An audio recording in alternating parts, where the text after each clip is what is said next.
On Christmas Eve in a crowded Seattle cafe, a successful CEO sat across from a blind date who looked her over like a piece of furniture he had already decided not to buy. Then he said it, slowly, clearly, loud enough for the tables nearby to go quiet. "You're too old for any man worth having." She didn't cry. She didn't leave. She simply sat there, holding herself together the way a person does when they've been broken so many times that stillness becomes armor. What happened next? Nobody in that cafe expected. Drop your city in the comments and hit that like button.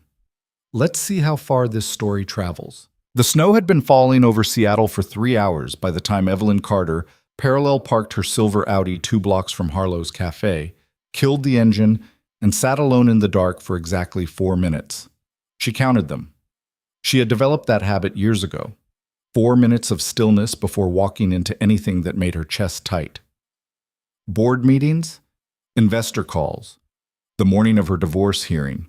She had sat in this same car, in a parking garage that smelled like exhaust and rain, and counted 4 minutes before walking in to sign the papers that officially ended the 11 years she had given to a man who had spent the last 3 of them looking at her like she was a problem he hadn't figured out how to solve yet. 4 minutes. Then you breathe. Then you go in. She checked her reflection in the visor mirror, 46 years old. Her dark hair had silver threading through it now. Not the kind women rush to color over, but the kind that came in strong and certain, like it belonged. Her face was composed, professional, the face she had trained herself to wear. She had learned early in her career that a woman in a boardroom who showed uncertainty was a woman the room stopped listening to. The same face had become, over time, the face she wore everywhere. Her phone buzzed. Her mother. "He's already there. Table by the window. His name is Richard. He's 53, never married, works in real estate. Evelyn, please try. Just try." She stared at the message for a moment. Then she tucked the phone into her coat pocket, opened the car door, and stepped into the cold. The snow was the soft, quiet kind.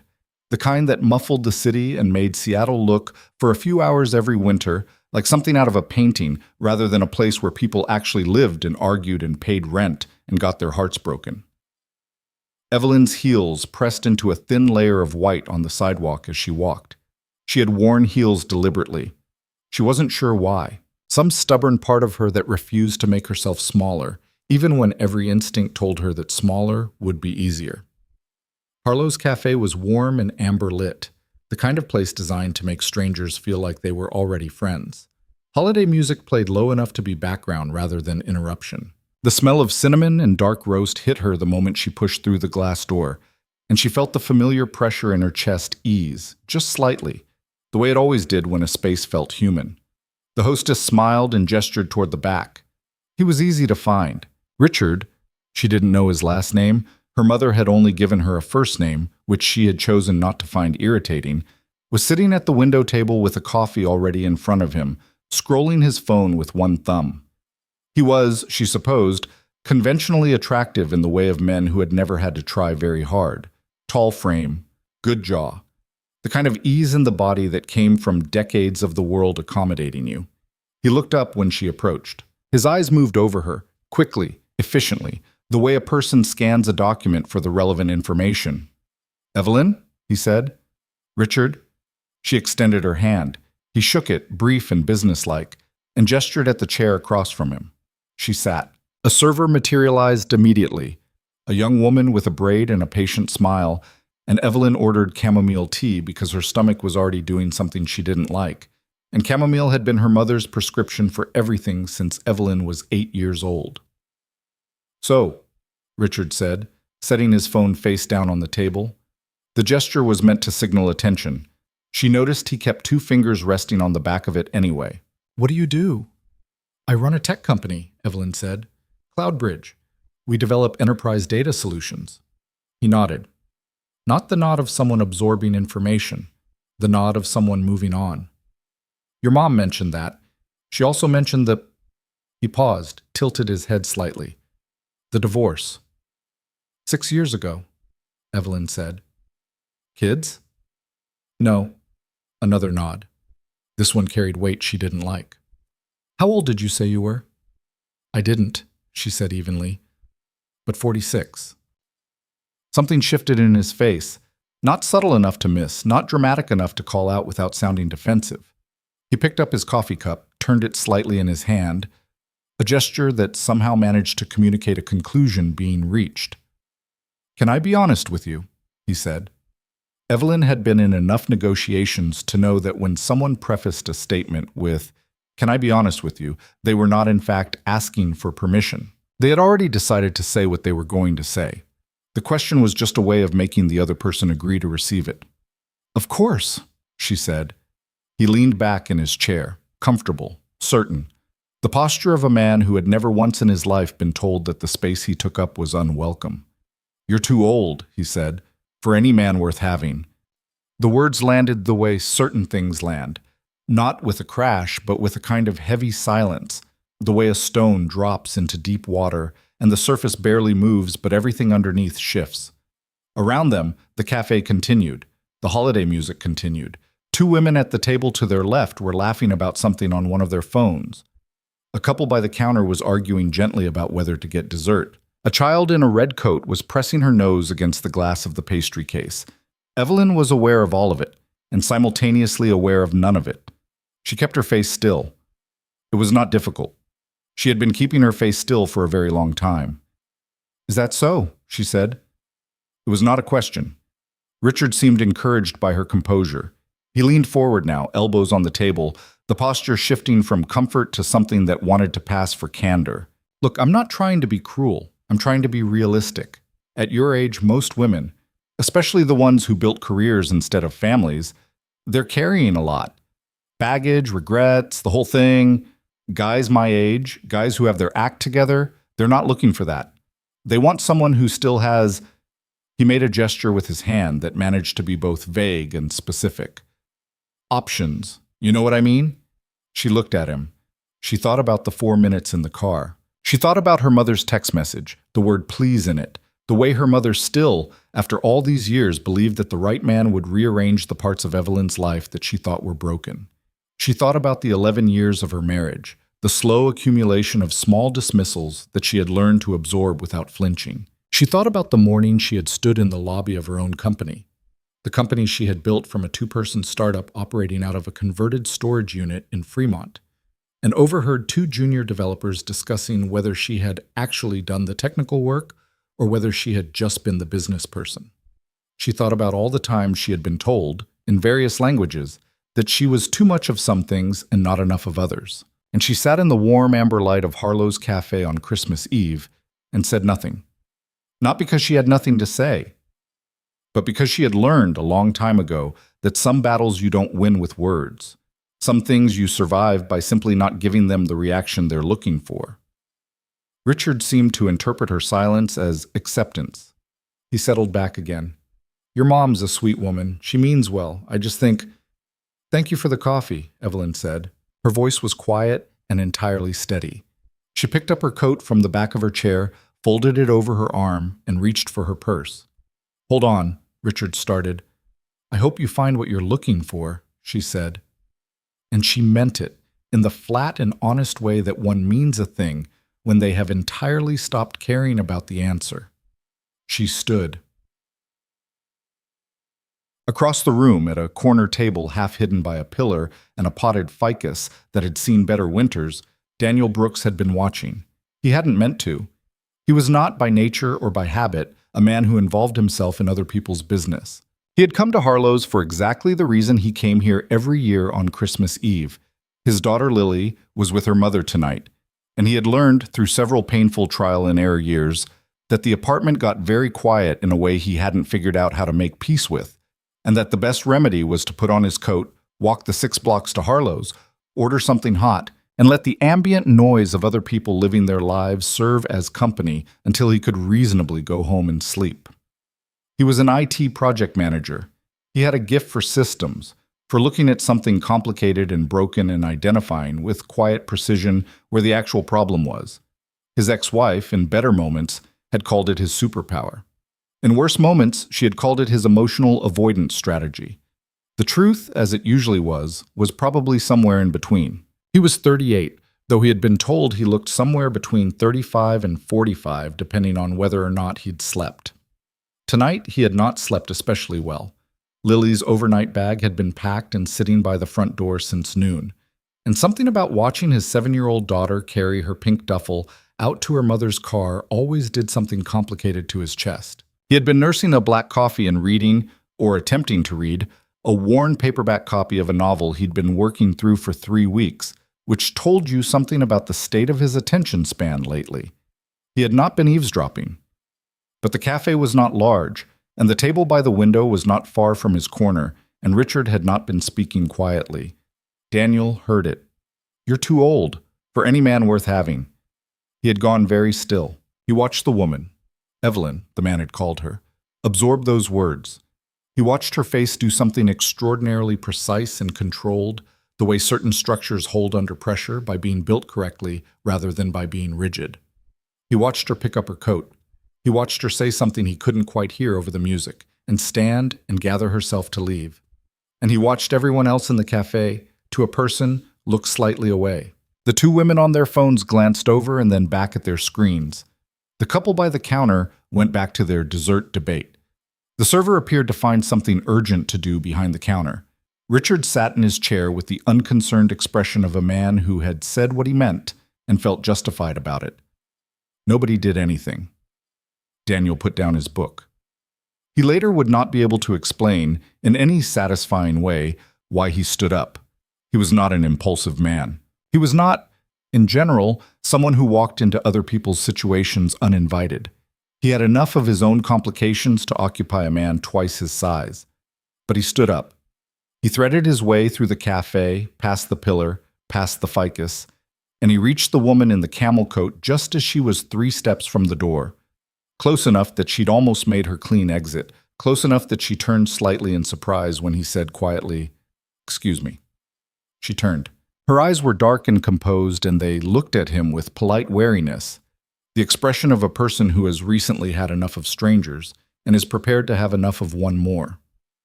"I'm sorry to bother you," Daniel said. He kept his voice low. Not conspiratorial, just private. "I was sitting over there, He paused. There was no good way to say I heard what he said without making her feel worse. "I just wanted to ask, are you okay?" She stared at him.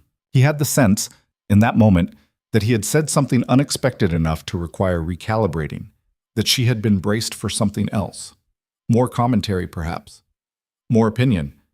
More of whatever the evening had already delivered too much of. "I'm fine," she said. Her voice was steady and automatic. "Okay," he said. He nodded, took a small half-step back, giving her room, giving her exit. He stopped himself from explaining. Sometimes explanation was its own kind of intrusion. "Merry Christmas." He was already turning back toward his corner when she said behind him, "You were reading." He turned back. She was looking at him with something different now. The wariness was still there, but there was something else in it, a kind of tired curiosity. "What?" he said. "The book in your hand," she said. "You were reading. You put it down to come over here."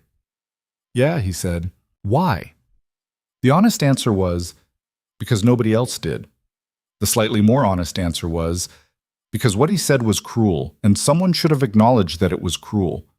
The most honest answer was something he couldn't fully articulate yet, something about the way she had sat there absorbing it without breaking, and how that kind of stillness, the earned kind, the kind that costs something, was a thing he recognized from the inside. He said, "I don't know. It seemed like the right thing." She looked at him for a moment. Then she looked back at the table by the window, where Richard had picked up his phone again and was scrolling with the uncomplicated focus of a man who considered the evening concluded. "I wasn't going to cry," she said. Not defensively, just as a fact. "I know," Daniel said. She looked at him again. Something in the tension of her face shifted. Not much, but enough. "The tea I ordered," she said slowly, "is probably still hot. I never actually drank it." He waited. "I don't usually talk to strangers," she added. "Neither do I," he said. A pause. "My name is Evelyn," she said. "Daniel," he said. But they ended up at a small table toward the back, away from the window, away from Richard, away from the ambient performance of the main room, and the server brought Evelyn's chamomile tea, which was indeed still hot, and brought Daniel a fresh coffee without being asked, which struck him as an act of genuine professional attentiveness that he made a mental note to tip generously for. At first, neither of them spoke much. They inhabited the silence the way two people do when they have stumbled into each other's company without a script and are giving themselves permission to find the footing before demanding conversation. It was Evelyn who broke it. Not because she was more comfortable, she wasn't, not yet, but because she was, fundamentally, a person who believed in getting to the actual thing rather than circling it. "How much did you hear?" she asked. Daniel wrapped both hands around his coffee cup. He had a careful, unhurried way of moving. Nothing wasted, nothing performed. "Enough," he said. "Enough to feel sorry for me?" "Enough to know that what he said was wrong," Daniel said. Not wrong like rude, wrong like factually incorrect. She looked at him with a skepticism that was entirely reasonable given the evening. "You don't know anything about me." "No," he agreed. "But I know that what a stranger says about your worth in the first 10 minutes of meeting, you tells you everything about him and nothing about you." Evelyn was quiet. She turned her teacup in her hands. "That's a very reasonable thing to say," she said finally. "I'm a fairly reasonable person. You left your book and walked across a café on Christmas Eve to check on a woman you'd never met," she said. "That's not especially reasonable." "No," he said. That part wasn't reasonable at all. The corner of her mouth moved. Not quite a smile, but a close relative of one. "I'm a tech CEO," she said, as though resuming something she had started earlier and hadn't gotten to finish. "Cloud Bridge. We build data infrastructure for mid-size enterprise clients. I started it 11 years ago with my then-husband and a woman named Patricia, who is still my CTO and currently somewhere in the Maldives on holiday." "That's not what he asked," Daniel said. "No," she agreed. "He asked my age and if I had children." She paused. "He wanted the inventory, whether the asset was worth acquiring. Awful way to think about people. Common, though." She said it without bitterness, more like a weather report. "The company has about 240 employees now. Last year we closed a contract with a hospital system in the Pacific Northwest that will probably improve how about 80,000 patients' data is managed over the next decade." She looked at her tea.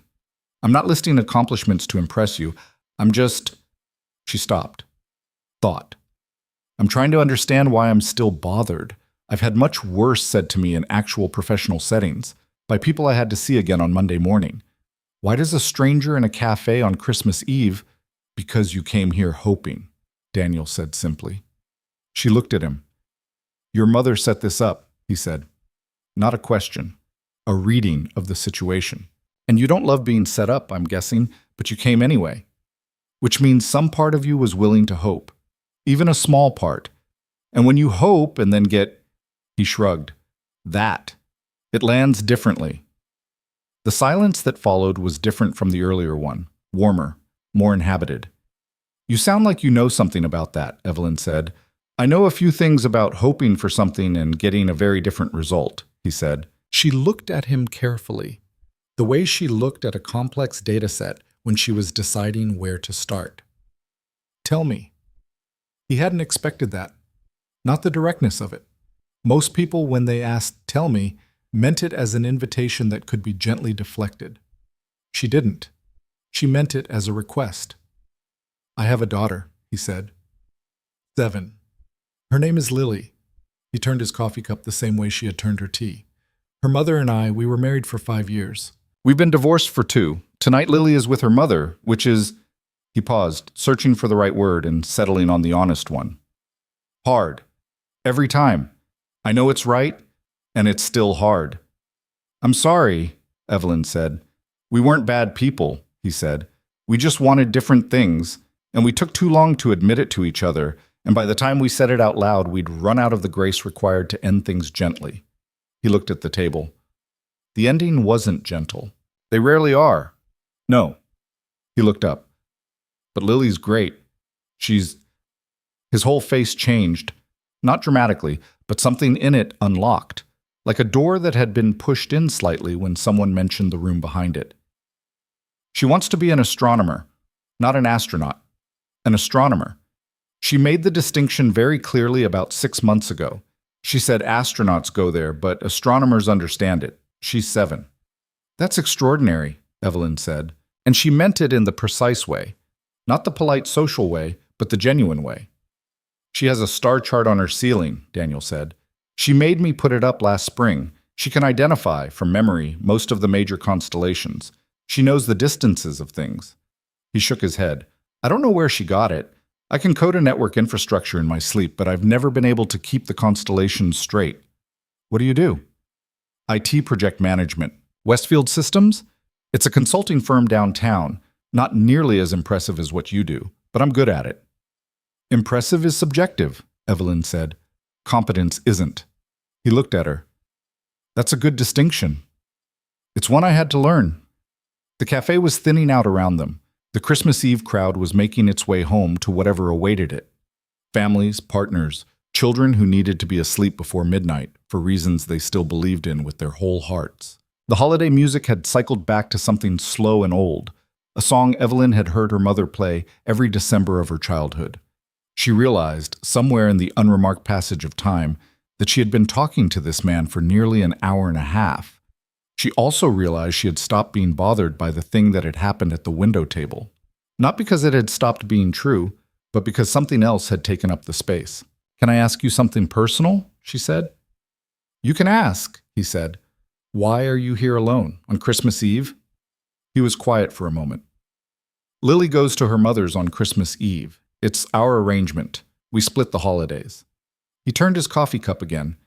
She was starting to recognize the gesture as the physical equivalent of choosing words carefully. The apartment gets very quiet. I've learned that quiet is better managed in a public space. Yes, she said, quietly. I know that. He looked at her. My house has 4 bedrooms, she said. I bought it thinking... She stopped, started again. I bought it thinking there was a future version of my life where that made sense, where I wouldn't be the only person in it most of the time. She said it the way she said all things, without self-pity, but without armor either, just plainly. It's a very nice house, very quiet. How long have you been divorced? 6 years? And you came tonight, he said, to this blind date. My mother is relentless, she said, and she looked at her tea. I think some part of me was curious whether it was possible, still, whether that door was still... She shook her head. It was a foolish thing to hope. It wasn't foolish, he said. It was human. She looked at him. You're very... She searched for the word. Deliberate in how you say things. I work with systems, he said. I found that saying what you mean precisely saves a lot of downstream trouble. I work with systems too, she said. I found that most human interactions resist precision. Yes, he said. They do. A pause. That doesn't stop us from trying, he said. She looked at him for a moment that stretched slightly past the length comfortable conversations usually allowed. Then she looked out the window where the snow was still falling, lighter now, gentler, and the street outside was mostly empty, and the city beyond had taken on that particular Christmas hush that happened for about 6 hours every year when even Seattle seemed to decide to be quiet.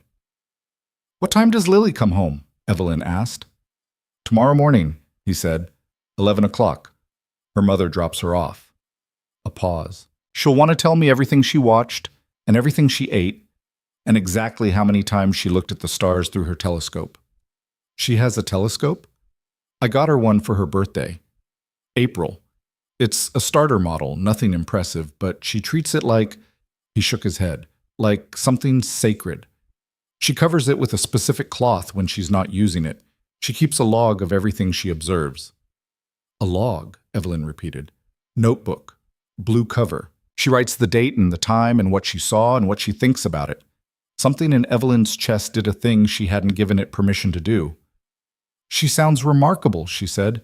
She is, he said. It was simple and total and without any performance of humility, just a fact that he had made peace with being proud of.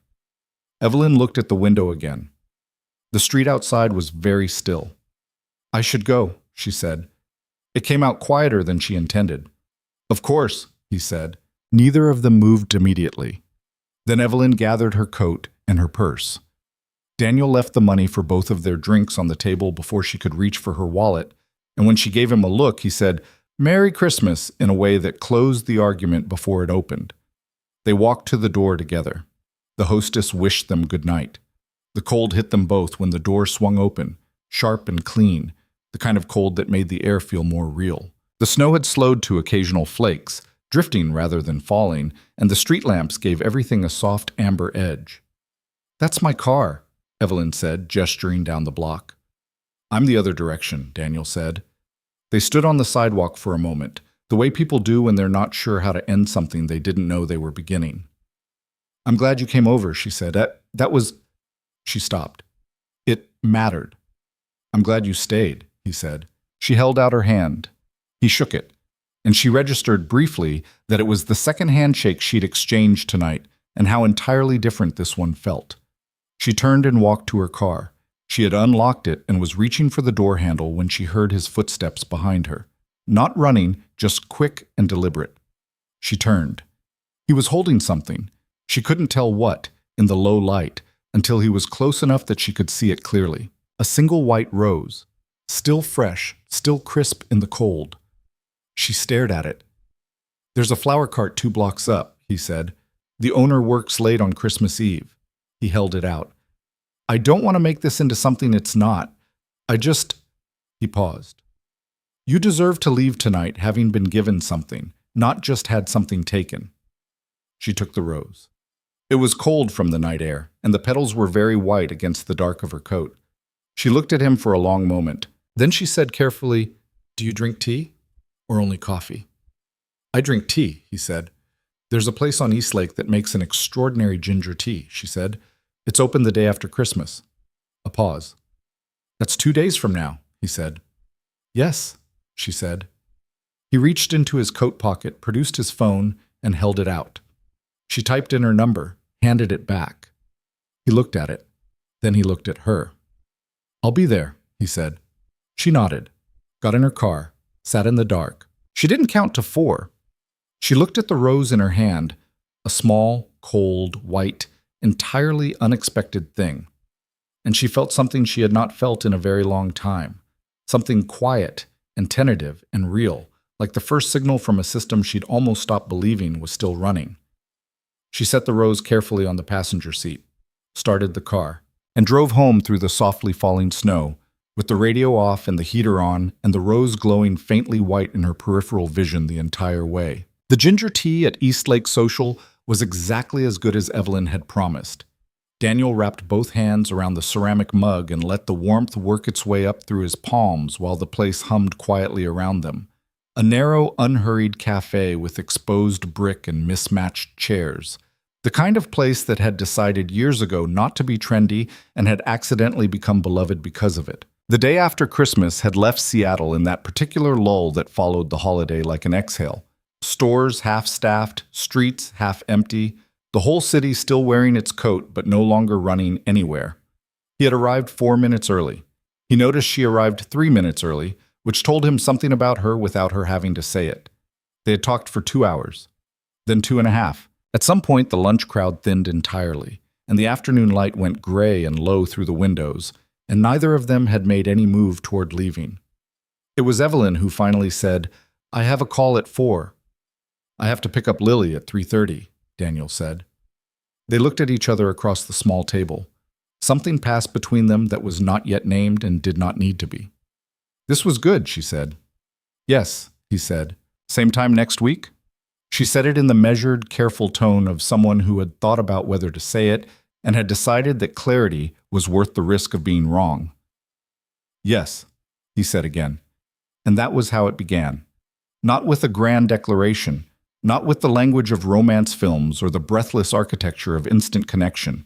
It began with 2 people who had both been badly taught that hope was a liability, deciding with very deliberate care to try anyway. They met at Eastlake Social the following Saturday, and the Saturday after that. By the 3rd week, Daniel had stopped pretending he wasn't watching the door from the moment he arrived. By the 4th week, Evelyn had stopped leaving after 2 hours. They talked about everything that people who are being genuinely careful with each other talk about: work, history, the mechanics of their respective days, the texture of the lives they had built. She told him about the early years of Cloud Bridge, the 18-hour days, the investors who had questioned whether a woman with her technical profile could also lead people. He told her about Lily's first week of second grade, the careful way he had packed her lunch for 7 days in a row with a different constellation fact on a folded note card tucked inside. "You write her notes for her lunch?" Evelyn said. "Every day," he said. "What does she do with them?" "She has a box," he said. "A shoebox. She keeps them." Evelyn looked at her tea for a moment. Then she said, "That might be one of the most quietly extraordinary things I've ever heard." He shrugged, slightly embarrassed. "She's a kid. Kids like to know someone's thinking about them." "Adults do too," she said. He looked at her. "I know," he said. By the end of January, they had exchanged numbers. Done properly, deliberately, not in the parking lot at the end of a blind date, but over tea on a Saturday afternoon when the conversation had reached a natural place and the next step was simply obvious. Texts followed. At first practical, scheduling adjacent. Running 5 minutes late, the bridge was a nightmare. Then longer. Then the kind that arrived at 11 at night, and were still going at midnight, which Evelyn had not done since a version of herself she could barely remember. She was careful. She was always careful. But there was a particular kind of careful that was really just fear in a good coat, and she had decided, but deliberately, analytically, with the same rigor she applied to decisions at work, that she was not going to let fear wear that coat anymore. Daniel was careful too, for different reasons, with different textures to the caution. He had Lily to think about. Everything he brought toward his daughter's life had to be considered from a direction that had nothing to do with his own wants. He had learned this in the divorce, that the instinct to protect yourself from loss was a luxury that parenting didn't always allow. Lily came first. That was not a rule. It was a fact of his interior life, the way gravity was a fact of physics. So he was careful, but he was also, slowly, beginning to be something else. The first time he mentioned Evelyn to Lily, they were sitting at the kitchen table on a Tuesday night with a half-finished science worksheet between them about the water cycle. And Lily had asked, in the blunt and unadorned way of 7-year-olds who have not yet learned that questions can be threatening, "Dad, are you happy?" Daniel looked up from the worksheet. "What?" "You seem different," Lily said. She was coloring the evaporation arrow with a very serious expression. "Like a good different. Like when you finished that big project at work and you made pancakes." He looked at his daughter, at the concentration on her face, the way she held her crayon with her whole hand rather than just her fingers, the star stickers she'd put on the cover of her science notebook. "I've been spending some time with a friend," he said carefully. Lily looked up. "What kind of friend?" He paused. "A new friend. Her name is Evelyn." Lily's expression went through several calculations, rapid and unselfconscious. "Is she nice?" "Very," he said. "Does she know about stars?" "I think you'll have to teach her." Lily considered this for approximately 3 seconds, then returned to her evaporation arrow. "Okay," she said. Daniel sat very still for a moment, in the particular way of parents who have just received clearance they weren't sure they would get. The first time Evelyn met Lily was on a Saturday in early February, arranged with the casualness of something that had actually been considered very carefully by both adults involved. Daniel had suggested the Science Museum, Lily's idea technically, in that he had mentioned they might do something fun on Saturday, and she had immediately said the Science Museum in the tone of someone for whom this was not a suggestion but a fact of the universe. Evelyn had said yes without hesitation, which he had noted. They met outside under the gray February sky, and Lily arrived holding a library book about Jupiter with both hands the way a person carries something that matters.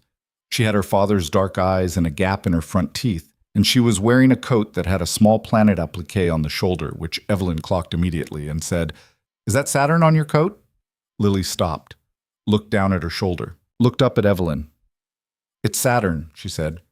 "Most people think it's just a circle with a line." "The rings are a bit flat for a realistic depiction," Evelyn said, tilting her head. "But the proportions are reasonable." Lily looked at her for a long moment, the same calculating look she'd given the evaporation arrow, rapid and entirely serious. Then she said, Do you know the rings are made of ice and rock? I did know that, Evelyn said. I did not know that they're incredibly thin compared to their width, almost impossibly thin, proportionally, like a piece of paper scaled to the size of a football field. Lily's eyes went wide. She turned to Daniel. Dad, she knows things. Daniel looked at Evelyn over Lily's head with an expression she would think about later that evening, alone in her car, in the way that one turns over something small and unexpectedly precious. They spent 3 hours in the museum. Lily led them with the authority of someone who had been here before and had opinions about the correct order of operations. She pulled them past the geology exhibit, respectfully, but with focus, and past the ocean section. It's good, but not the good part, and directly to the space wing, which occupied an entire floor and contained, among other things, a scale model of the solar system that had been Lily's stated favorite thing in Seattle since she was 5 years old. Evelyn stood in front of the model and let Lily explain it to her, completely. She did not condescend, and she did not half listen, and she did not check her phone. She asked questions that were real questions, not the performed interest questions that children could detect with absolute accuracy. She asked about the asteroid belt. She asked why Pluto had been reclassified and whether Lily thought it was fair. Lily had very strong feelings about Pluto. It should still be a planet, Lily said firmly. It's round, and it goes around the sun, and it has a moon. The definition was changed because of politics. Among scientists? Evelyn said. Scientists have politics, Lily said. You're not wrong about that, Evelyn said. Later, over lunch in the museum cafeteria, grilled cheese for Lily, soup for both adults, orange juice for everyone because Lily had declared it the correct lunch drink in a tone that did not invite counter-argument. The conversation wandered through planets and schools and whether the museum would ever get a real telescope visitors could use. Evelyn told Lily about a conference she had attended in Tucson 3 years ago, where the hotel was adjacent to an observatory, and she had seen, for the first time in her life, Saturn through a telescope of serious size. Lily put down her grilled cheese. What did it look like? She breathed. Like something that couldn't be real, Evelyn said. Like a sticker someone put on the sky. Lily looked at her father, then back at Evelyn. That's exactly how I describe it, she said. That's exactly the words I use. Something in the air of the cafeteria shifted. Daniel felt it. He looked at his daughter, looking at Evelyn, and he looked at Evelyn looking back at Lily with an expression that was open and warm and entirely without performance. And he had the sensation of watching something settle into place, the specific quiet click of a thing finding where it belongs. He said nothing. Some moments were better held than examined. On the drive home, with Lily asleep in the back seat, worn out by science and orange juice, Evelyn sat in the passenger seat and watched the city go by outside the window. She's extraordinary, she said quietly. Yes, Daniel said. I mean it. Not as a compliment to you, though it is that too. I mean, she's genuinely... Evelyn stopped. She sees things the way I used to before I learned to stop. He glanced at her. Before you learned to stop what? Saying exactly what I saw, she said.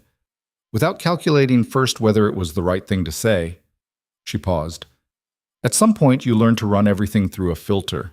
For self-protection, I suppose. She hasn't learned that yet. I hope she doesn't for a long time, he said.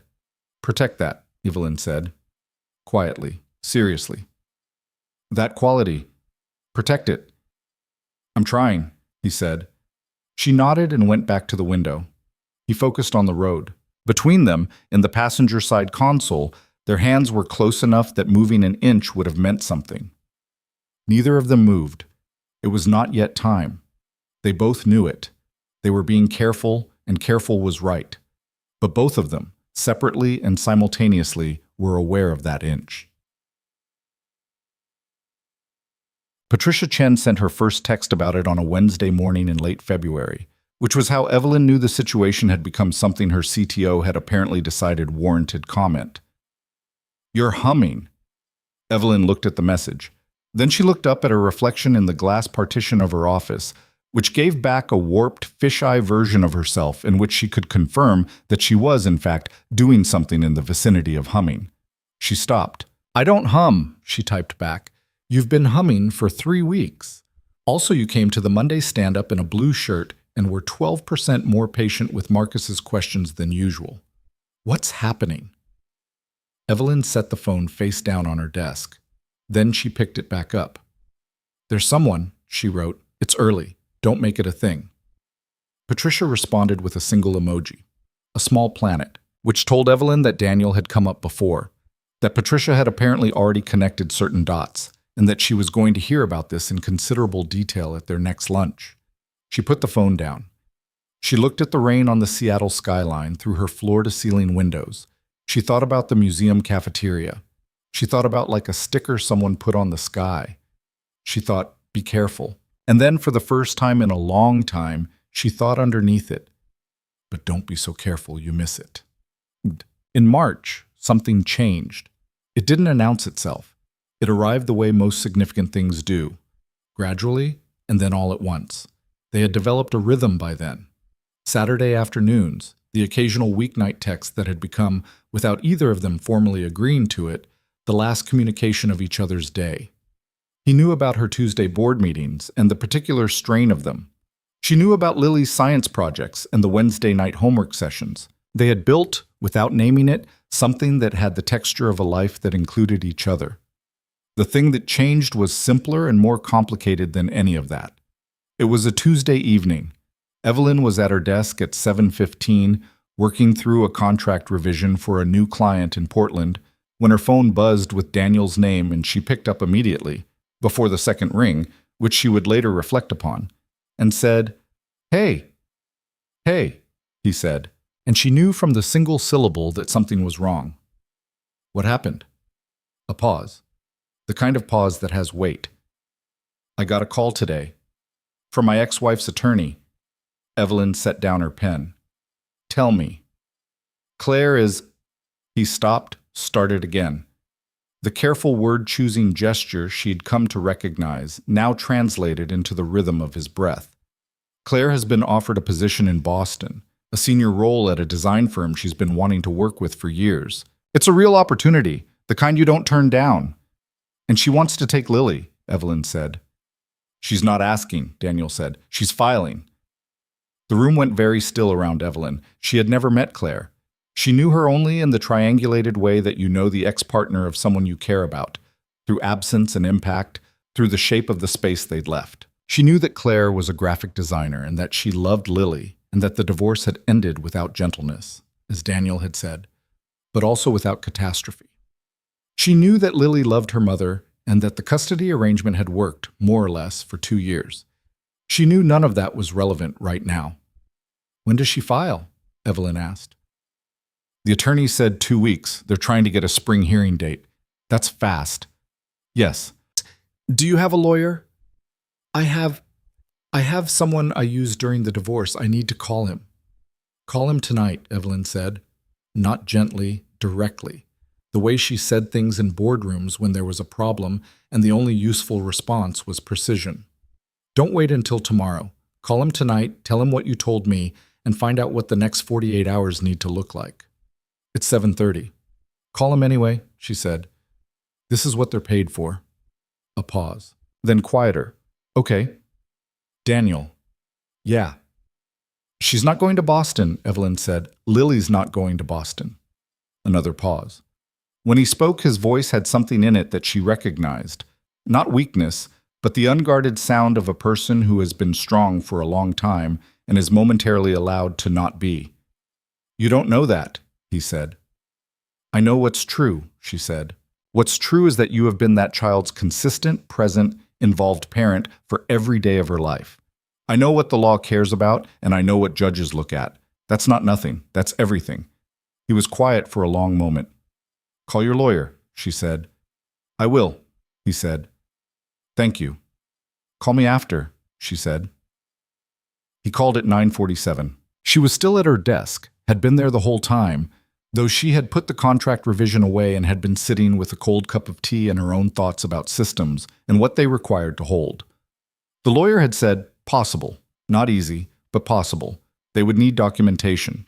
They would need to establish pattern of care, daily involvement, school records, medical records, every Saturday at the Science Museum, and every lunch note in a shoebox, every Wednesday night over a water cycle worksheet. He said it comes down to stability, Daniel said. What can we prove? What we can show is real. Then we show it, Evelyn said. There was a brief silence. We, Daniel repeated. If you want that, she said. The pause was not long. I want that, he said. Basically, not. She came over that weekend, Barb. The first time she had been to his apartment. It was a Saturday afternoon. Lily was at a birthday party for a classmate and would be dropped off at 4, which gave them 2 hours. The apartment was exactly what she would have predicted and nothing she could have fully imagined. Functional, clean, the tidiness of someone who had learned organization not from inclination but from necessity. From being the only adult in a space that a child also lived in. Lily's presence was everywhere without being chaotic. The star chart on the ceiling of the room, whose door was decorated with a hand-painted sign that said, Lily's Observatory. The telescope on its small tripod by the living room window, the bookshelf that held an improbable mixture of children's astronomy texts, and an adult's library of systems engineering and project management. You have Feynman, Evelyn said, stopping at the shelf. I have Feynman, he confirmed. Which lectures? QED and the character of physical law. I wrote my undergrad thesis on information theory, she said. Feynman's framework for thinking about complexity was... She stopped. Sorry, that's a longer conversation. I want that conversation, he said. Not right now, but I want it. She nodded and moved to the kitchen table, where he had spread out what his lawyer had requested. School records, medical records, the calendar he kept on his phone that documented every school pickup, every parent-teacher conference, every weekend. They worked for 2 hours with the focused efficiency of 2 people who were both, in their different ways, excellent at taking something complicated and reducing it to its essential structure. Evelyn had worked with lawyers her entire professional life. She knew how to read what a legal argument needed and what it didn't. She organized Daniel's documentation into a clear chronological record of presence, not as a performance, but as evidence of what had simply always been true. This, she said at one point, holding up a printout of his phone calendar from the last 18 months. This alone. Look at this. 360 days of specific documented engagement. School events, medical appointments, the weekends, the pickups, the Saturday museums. She set it down. A judge sees this and they see a man who has been there every single day. Daniel looked at the printout. She watched something in his face do what it sometimes did, the careful composure shifting slightly, showing the thing underneath. She's my kid, he said. Quiet. Simple. I know, Evelyn said. I don't know how to... He stopped. I don't know how to explain to a courtroom what it means. I don't know how to put it into documentation. She's my kid. She makes constellation notes in a blue notebook. She names her houseplants after dead astronomers. She cried for 40 minutes when she found out Kepler went blind at the end of his life, because she said it was the saddest thing she could imagine, that a man who spent his whole life looking at the sky couldn't see it anymore. His voice had gone very low. She's 7. She's 7 years old, and she cried for a man who died 400 years ago because he couldn't see the thing he loved. He looked at the table. You don't put that in documentation. Evelyn was quiet. No, she said. You don't put that in documentation. You put the documentation in front of the judge to get them to look at you. And then they see the rest. He looked up. She met his eyes. They will see you, Daniel, the way she is, the way Lily is. That doesn't come from nowhere. It comes from a parent who has spent 7 years paying that quality of attention. She paused. The documentation just gets them to look. The truth does the rest. He held her gaze for a long moment. I need to ask you something, he said. Ask. Why are you doing this? He said. I don't mean it as a challenge. I mean... He stopped. What we are to each other is still... We haven't said... He gathered himself. You have a company. You have your own life. This is complicated and it has nothing to do with... Daniel, she said. He stopped. It has everything to do with me, she said. Because you matter. Because Lily matters. Because I have spent 6 years being extremely cautious about letting anything matter, and I am not... She paused. I am not going to be cautious about this. This is not the thing to be cautious about. He was very still. You matter, she said again quietly, as though saying it once hadn't quite been enough to convince either of them. Is that clear enough? A long moment. The afternoon light through the apartment windows had gone amber and low, the kind of late winter light that made everything look like a photograph someone had decided to keep. Yes, he said, that's clear. There was a sound at the door, the key in the lock, the particular energy of a child returned from a birthday party. And then Lily came through the door carrying a slice of cake wrapped in a napkin and wearing a paper crown that had tilted 45 degrees, and she stopped when she saw Evelyn at the kitchen table and said, "You're here." "I'm here," Evelyn said.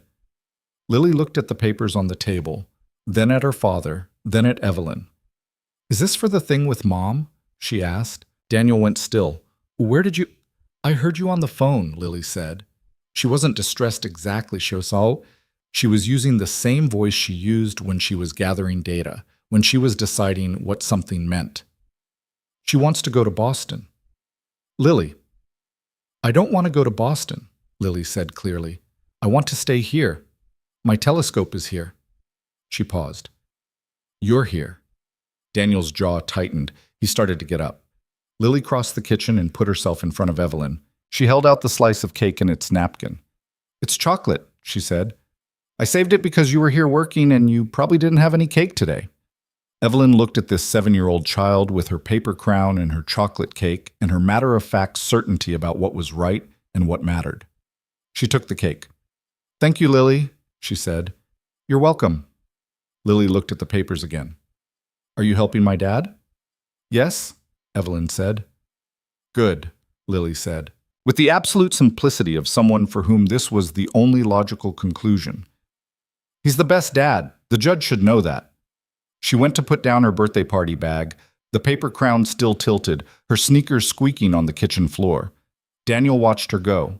Then he looked at Evelyn, who was looking at the chocolate cake in her hand with an expression she wasn't trying to compose. He reached across the table, covered her hand with his. She looked up. "Thank you," he said. "Not for the documentation, not for the legal strategy. For all of it. The whole accumulation of the last several weeks, the Saturdays, the late-night calls, the way she had said she's not going to Boston like it was already decided, the way she had shown up and kept showing up." She turned her hand over beneath his. "We're going to fight for her," she said. "Yes," he said, "and we're going to win." He looked at her. The amber light came through the window. The apartment was warm and quiet, except for Lily somewhere in her room, probably already consulting the blue notebook, probably already writing down something she had observed that day that she didn't want to forget. "Yes," he said, and for the first time since the phone call from the attorney, he believed it. The hearing date came in like weather, announced weeks out, impossible to stop, reshaping everything in its path. April 14th, King County Family Court, 9 in the morning. Daniel wrote it on the whiteboard in his home office in the careful block letters he used for things that mattered, then stood looking at it for a long moment before he went to make Lily's lunch. Constellation fact for the day. Orion's Belt. 3 stars in a row, each one hundreds of light years apart, only appearing aligned from where we stand. He folded the note card, tucked it into the corner of her lunch bag next to the apple she would eat and the carrot she would tolerate, and told himself that perspective was everything. What looked like alignment from a distance was sometimes just an accident of angle. What looked impossible from close up was sometimes just a matter of standing in the right place. He was trying to believe both things simultaneously. It was not easy. His lawyer's name was Marcus Hale, a compact, unhurried man in his 50s who had been practicing family law in Seattle for 23 years, and who had, in Daniel's experience, never once raised his voice or appeared to be surprised by anything. He had handled the original divorce filing with the same quiet competence he was now bringing to bear on this, and in their first strategy meeting after Claire's attorney made the filing official, he had laid out the landscape with the precision of someone reading a map he had studied many times. "Washington State has a strong presumption toward keeping existing custody arrangements stable," Marcus said, leaning forward over the conference table with his hands folded. "That works for you. The burden is on her side to demonstrate that the move serves Lily's best interest, not just Claire's. The job in Boston is real and documented, and courts don't dismiss a parent's career advancement out of hand. But, and this matters, they also look very hard at disruption. Pulling a child out of school, away from established community, away from a primary caregiver who has been present and consistent. He looked at Daniel. I've seen the documentation you brought me. Strong. It's very strong. Keep building it. What does the other side have? Daniel asked. Claire's attorney will argue opportunity, Marcus said. Better schools, broader cultural exposure. A parent who is professionally fulfilled is a parent who is emotionally available. They'll frame the move as expansion rather than disruption. He paused. They may also raise the question of your relationship status. A new significant other in the home. Courts look at that. She's not in the home, Daniel said. Evelyn and I aren't. She doesn't live with us. I know, but they will likely raise it. Be prepared for that. Daniel was quiet for a moment. Then, what do I need to do? Marcus opened a folder. Tell me about your daughter's daily life. Everything. School, after school, weekends, doctors, friends, routines. Everything that makes up the fabric of her stability here in Seattle. We're going to build the most complete picture of a child's life that this court has ever seen. Evelyn came to every meeting she was invited to, and several she wasn't. She had developed, over the course of a career built on solving problems that other people had declared unsolvable, a particular skill that she thought of privately as structural reading, the ability to look at a system, identify its load-bearing elements, and understand which pieces, if removed, would cause collapse. She applied the skill now to Daniel's legal situation with the same focused intensity she would have applied to a failing product architecture. She was not his lawyer. She was careful about that boundary, and Marcus Hale was careful about it too, in the polite and professional way of a man who respected competence wherever it appeared. But she could read. She could organize. She could ask the questions that came from outside the emotional core of the situation, which was often where the most useful questions lived. On a Tuesday evening in late March, she sat at Daniel's kitchen table with a printed copy of Claire's filing and a legal pad, and she went through it the way she went through contracts, methodically marking what was factual, what was arguable, what was framing.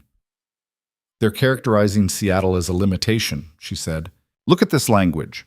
Restricted by geographic circumstance. Limited professional ecosystem. They're not arguing that Daniel is a bad father. They're arguing that Seattle itself is insufficient. Can they do that? Daniel asked from across the table. They can argue anything, she said. The question is what it lands on. She made a note. Cloudbridge has 3 partnerships with Boston-based tech firms. I know their educational landscape reasonably well. I can pull data on school quality comparison, arts and science program availability. If they want to argue that Boston is categorically superior, we can have that conversation on equal terms. She looked up. It's not the strongest argument they have.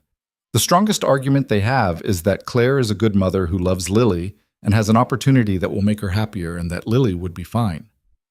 Lily would be fine, Daniel repeated. The words came out flat. Yes. She held his gaze.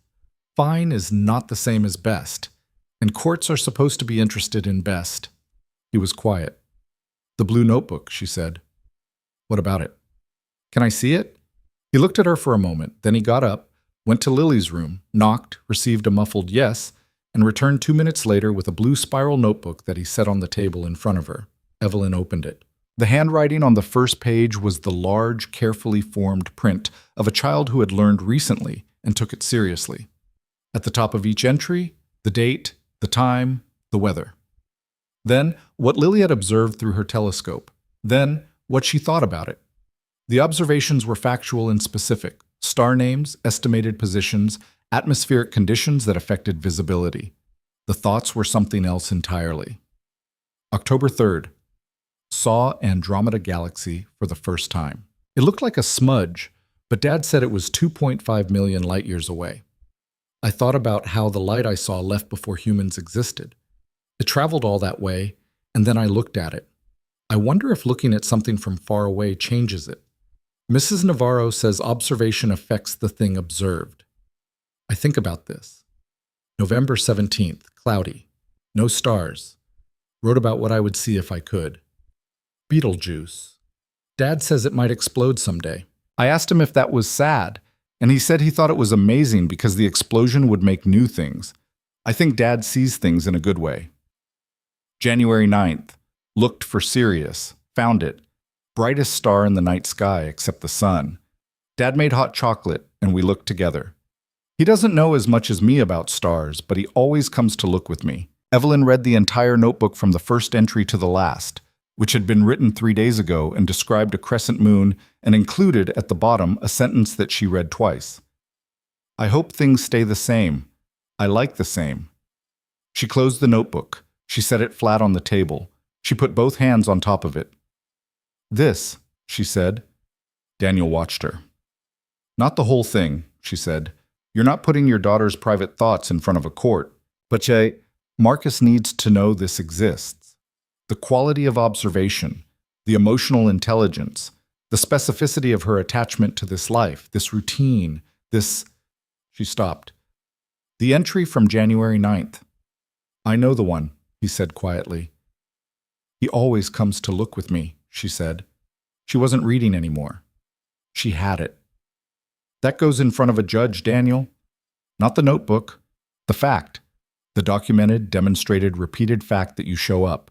In the specific, ordinary, irreplaceable ways that matter. He was looking at the notebook under her hands. I taught her to look up, he said. That's all I did. That's everything, Evelyn said. The weeks between the filing and the hearing had a particular quality that Daniel would later remember as simultaneously very slow and very fast. Slow in the way that dread is slow, fast in the way that countdown clocks are fast. He went to work.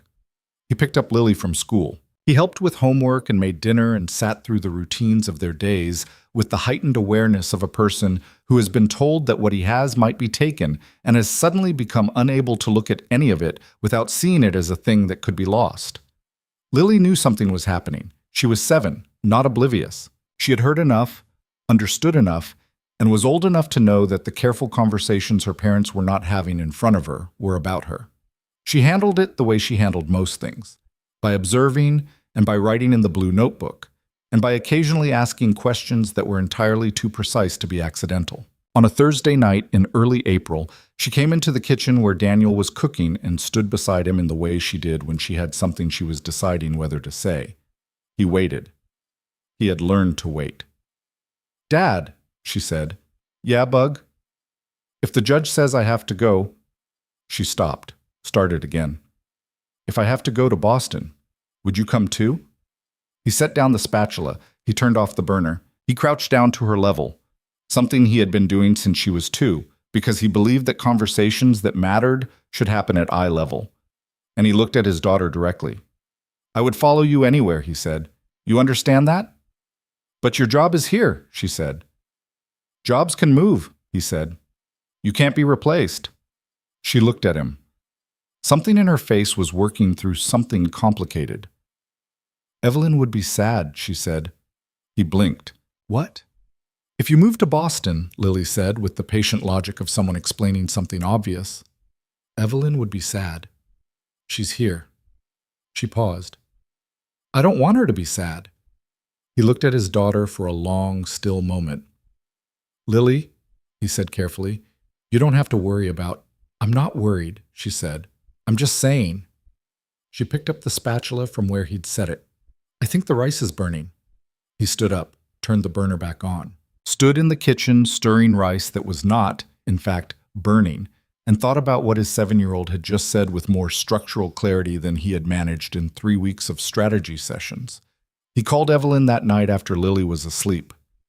"She asked if I would move to Boston," he said. "What did you say?" "I said I would follow her anywhere." A pause. "That's the right answer." "She also said..." He stopped, thought about how to say it. "She said she didn't want you to be sad." The silence on the other end was different from the usual kind. "She said that?" Evelyn said. "In the middle of a conversation about custody logistics, yes. She brought you up specifically." He paused. "She thinks about you. I want you to know that." Another silence. When Evelyn spoke, her voice had something in it that he didn't hear often. The sound of a composed person encountering something that temporarily outran the composure. "That child," she said. "Yeah," he said. I'll be there, she said. At the hearing, I don't know what the protocol is. I'm not family. You're the person I want there, he said, simply, without qualification. A pause. Then I'll be there, she said. The night before the hearing, no one slept especially well. Lily went to bed at her normal time with the specific routines intact. Teeth, the small lamp left on because she still didn't love total dark. The blue notebook on the nightstand in case she thought of something in the middle of the night. Daniel had read to her, which they still did on difficult nights, despite the fact that she was perfectly capable of reading herself and had been for a year, because some things were not about capability. He sat in the living room afterward and went through Marcus's preparation notes for the fourth time. The facts were all still the same. The documentation was all still in order. None of the reading changed anything, but the hands needed something to do. At 11, his phone lit up. "Evelyn, can't sleep either?" He typed back, going through the notes again. "Stop," she wrote. "You know it. You lived it. Reading it again tonight won't add anything." He set the notes down. "What are you doing?" "Sitting in my kitchen. The house is very quiet tonight." He thought about that. He thought about the 4-bedroom house she'd bought for a future that hadn't yet arrived, the way she'd described it. A very nice house. Very quiet. He thought about the white rose still pressed in the back of a journal he kept in his nightstand, which he had never told her about because some things you kept.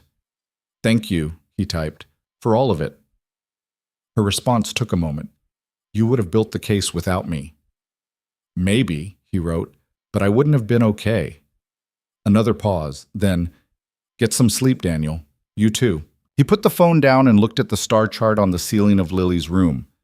He could just see the edge of it through the half-open door, the glow-in-the-dark paint they had carefully applied together last spring, following the actual coordinates of the constellations because Lily had insisted on accuracy, and he had agreed because accuracy was a form of respect. He thought, whatever happens tomorrow, this is real. This apartment, these stars on the ceiling, the blue notebook, the lunch notes in the shoebox, this is real. Real doesn't stop being true just because a courtroom has to say so. He went to bed. He did not sleep for a long time, but the thought held. The courtroom was smaller than he had expected.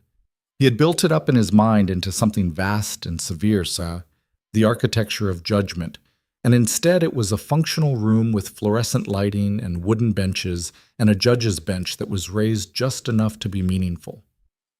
Family court in King County did not have the theatrical scale of what he had imagined. It had the worn, practical quality of a place where difficult things were decided by people trying to do their jobs. Judge Renata Okafor was 51, with close-cropped gray hair and reading glasses she wore on a chain around her neck, and only deployed when looking at documents. She had been on the family court bench for 14 years. Marcus had told Daniel this, and had added, "She is scrupulously fair, and she is very difficult to impress. Don't try to impress her, just tell the truth." Daniel sat at the plaintiff's table with Marcus on his left. Behind him, in the first row of the gallery, Evelyn sat with her hands folded in her lap and her face composed in the way he recognized. The composure that cost something, the professional stillness. She had worn a dark blazer. She looked calm. He knew her well enough now to know that she was not calm, and that she would not show it, and that the gap between those two things was a kind of courage. Claire sat at the other table with her attorney, a woman named Sandra Voss, who had the precise, efficient bearing of someone who had argued many of these cases and lost approximately none of the ones she believed in. Claire herself, Daniel's first face-to-face with her in 4 months, looked tired. Not malicious, not triumphant, just tired, the way a person looks when they have made a decision that has cost them something, and they are committed to it anyway. He had tried, in the weeks of preparation, to hold Claire in a complicated light. She was not a villain. She had loved Lily every day of Lily's life. The divorce had not made her a bad mother. It had made her a person who wanted different things and had spent 2 years figuring out what those things were. Boston was real. The opportunity was real. Her desire to make something of herself beyond the wreckage of a marriage that had worn them both down, that was real too. But Lily was real, and real didn't divide. Judge Okafor called the proceedings to order and the morning began. Sandra Voss opened for Claire's side with the argument that Marcus had predicted almost word for word. Opportunity, professional fulfillment, the demonstrable quality of Boston's educational system, the documented financial stability that Claire's new position would provide. She presented it cleanly and without excess. The argument of a professional who knew how to say a thing and then stop. Marcus opened for Daniel's side with a single, quiet sentence. Your Honor, we are here today to answer one question. Not what is best for one parent, but what is best for Lily Brooks. And we intend to demonstrate that the answer to that question lives in Seattle. The morning moved through testimony. Daniel's teacher, Mrs. Navarro. Small, 50-ish, the kind of educator who could identify with surgical accuracy exactly which students had stability at home and which ones didn't. Testified about Lily's academic performance, her engagement, her social connections with classmates she had known for 3 years. She testified about the morning Daniel had come in early to help hang the classroom's astronomy display. She testified about the lunch notes. She brings them in sometimes, Mrs. Navarro said, to show me. He writes one every single day. Judge Okafor made a note without looking up. The pediatrician testified about consistent well-child visits, vaccinations current, developmental milestones met and exceeded, a child with no anxiety markers despite the challenges of a two-household arrangement. In my assessment, she said, Lily Brooks is a child who has been exceptionally well supported. Sandra Voss cross-examined each witness with professional precision, acknowledging the facts and redirecting toward the opportunity argument. All of this was real, yes, but couldn't a child this resilient, this supported, adapt? Wasn't the question really about whether Lily would thrive in Boston as well as she thrived here? Mrs. Navarro considered the question. In my experience, she said carefully, resilient children can adapt to many things. The question I would ask is whether adaptation is the same as flourishing. Lily isn't adapting here. She's flourishing. Those are different words. Judge Okafor made another note. Daniel testified in the afternoon. Marcus had told him, tell the truth. Don't perform. Don't try to be impressive. Just tell the truth. He sat in the witness chair, and he told the truth. He described the days. The specific ordinary days, the school pickups and the homework, and the Wednesday night science worksheets, and the Saturday museums. He described the telescope by the window and what it had cost and why he had bought it.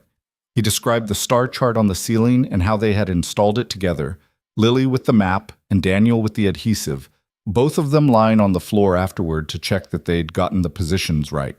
He described the blue notebook. He did not quote from it. He described its existence, what it contained, the fact that she had kept every entry since the previous September, and that she consulted past entries when she wanted to understand something she had observed. She cross-references, he said.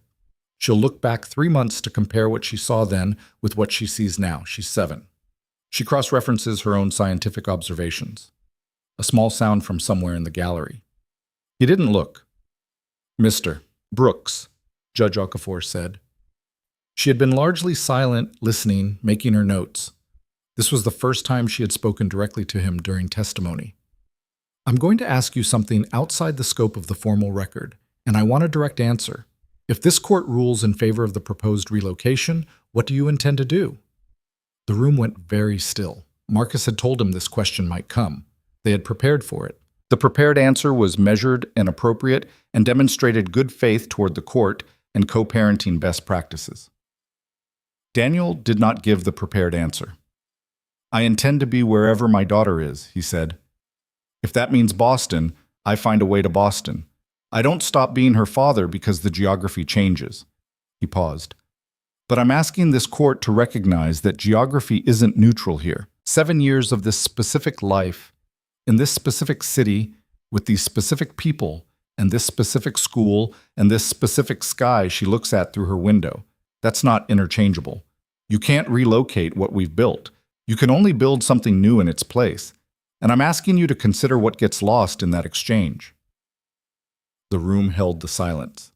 Judge Okafor looked at him over her reading glasses for a long moment.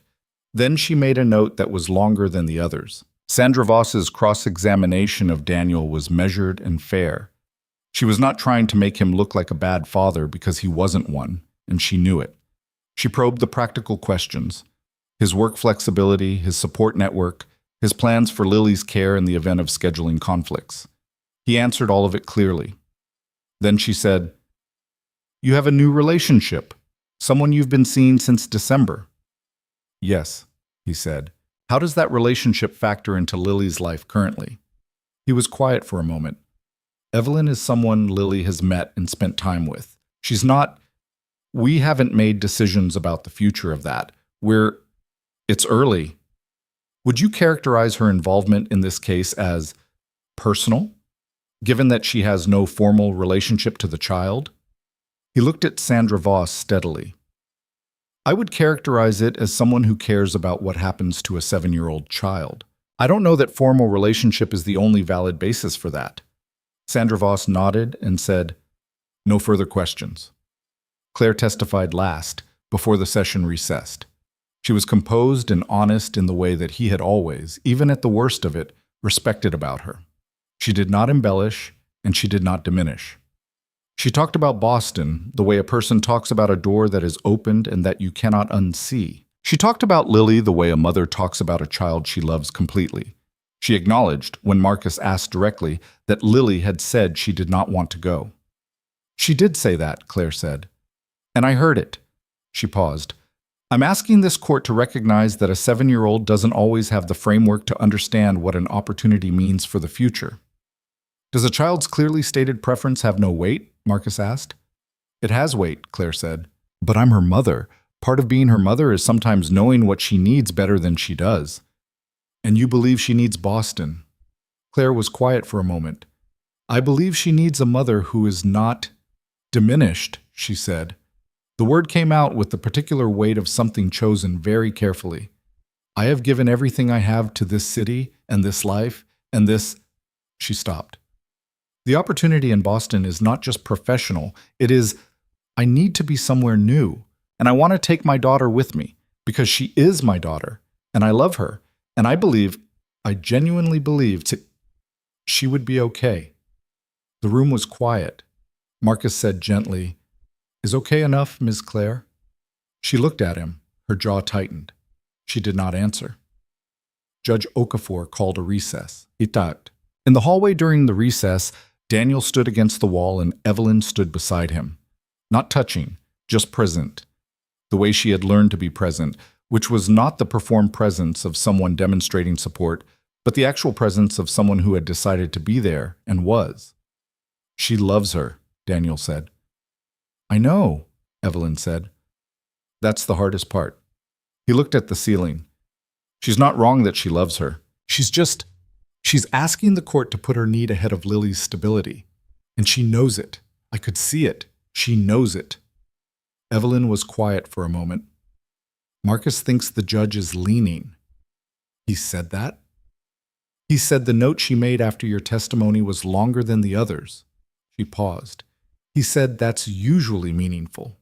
Daniel looked at the closed courtroom door. "Whatever she decides," he said, "this isn't over.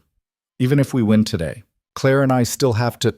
Lily still has 2 parents. That doesn't change." "No," Evelyn agreed. "I don't want Lily to lose her mother," he said. "I want Lily to stay in Seattle. Those are 2 different things." "I know," she said. He looked at her. In the fluorescent light of the courthouse hallway, she looked exactly like herself. Composed, precise, certain, and also, underneath all of that, something warmer and less defended than the woman who had sat across from a cruel stranger in a café on Christmas Eve and made herself still. "I keep thinking about what you said," he said. "On the phone that first night. She's not going to Boston." "I meant it," she said. "You didn't know that." "No," she said. "But I said it because you needed to hear it and because I chose to believe it." She paused.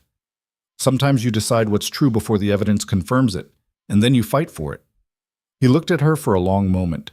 Marcus appeared at the end of the hallway, waving them back. The recess was over. Daniel straightened, took a breath. Evelyn fell into step beside him, and they walked back toward the courtroom door together. Not holding hands, not performing anything for anyone watching. Just 2 people walking in the same direction with the same destination and the same hope held between them like something neither of them was willing to set down. He pushed open the door. They went in. Judge Okafor was already at her bench, her reading glasses deployed, her notes in front of her. The room reassembled itself around the silence of what was about to be said. Daniel sat. Marcus put a hand briefly on his shoulder, a single, wordless gesture of solidarity, and then removed it. In the gallery, Evelyn folded her hands in her lap. Judge Okafor looked up from her notes. "I've heard the arguments," she said, "and before I deliver my ruling, I want to say something that isn't part of the formal record, but that I believe needs to be said in this room." She looked at Daniel, then at Claire. "Both of you love this child. That is not in question. This court does not exist to determine which parent loves more. It exists to determine what arrangement best serves the child's interest. And I want both of you to hear that, whatever I say today, this court sees two parents who love their daughter." Claire's eyes were bright. She was holding herself very still. "With that said," Judge Okafor continued, "my ruling is as follows." The room went absolutely silent, and Daniel Brooks held his breath, and held it, and held it. "The court finds in favor of the petitioner." 5 words. Daniel heard them the way you hear something you have been bracing for so long that when it finally arrives, it doesn't feel like arrival. It feels like the lifting of a weight you had forgotten was there. His lungs expanded. His hands, which had been flat on the table in front of him, curled slightly inward, and Marcus put one hand on his arm and said quietly, "Stay still. Let her finish." Because Judge Okafor was still speaking and the room required composure, required the dignity of hearing the full ruling before allowing yourself to feel the full fact of it. He stayed still. Judge Okafor spoke for 11 minutes. Later, Daniel would not be able to reconstruct all of it, memory being what it is under conditions of relief, which is to say unreliable, selective, choosing what to keep the way water chooses its path. What he retained, word for word, were the portions that had been built from the truth he and Evelyn had spent weeks assembling into something a courtroom could see. The documentation provided by the petitioner establishes a pattern of care that is consistent, specific, and sustained, Judge Okafor said, her reading glasses on, her voice carrying the flat, considered cadence of someone who had made this decision carefully and was delivering it the same way. This court does not measure parental involvement by intention alone. It measures by presence, by the accumulated weight of ordinary days. The record before this court demonstrates that Lily Brooks has a father who has been present in the specific, daily, irreplaceable ways that form the foundation of a child's sense of stability and self. She paused. She turned a page. The court also notes the testimony of Mrs. Navarro, Lily's teacher, and the pediatric records submitted, both of which corroborate a child who is not merely surviving her circumstances, but flourishing within them. The proposed relocation, while representing a genuine professional opportunity for the respondent, would require Lily to leave an established school community, a medical support network, and a primary caregiver whose daily involvement has been documented to a degree this court finds compelling. Another pause. Relocation is denied. Primary physical custody remains with Daniel Brooks. The existing visitation arrangement is maintained with the modification that the parties are strongly encouraged to revisit the schedule to accommodate the respondent's professional circumstances should she accept the position in question.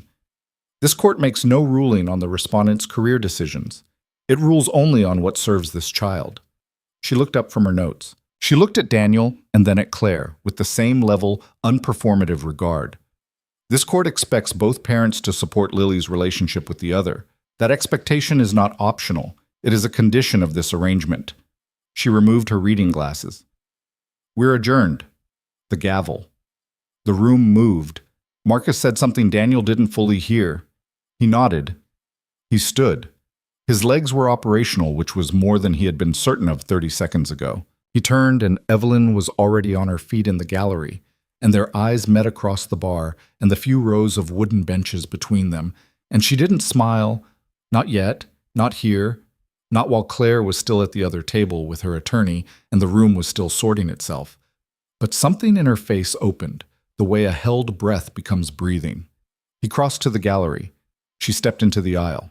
They were close enough that he could have said something quiet, and only she would have heard it. He didn't say anything. He put his arms around her. She held on.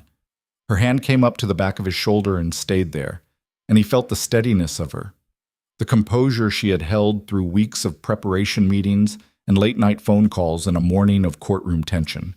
Finally, briefly, not composure anymore. Just a person who had been carrying something heavy, setting it down. "Lily stays," he said. "Lily stays," she said. They stood there in the emptying courtroom for a moment that belonged only to them. Then Marcus touched Daniel's elbow gently and said they needed to handle the paperwork, and the moment released itself, and they separated, and Evelyn stepped back into the aisle with her coat over her arm, and Daniel looked at her and said, "Give me 20 minutes. "I'll be outside," she said.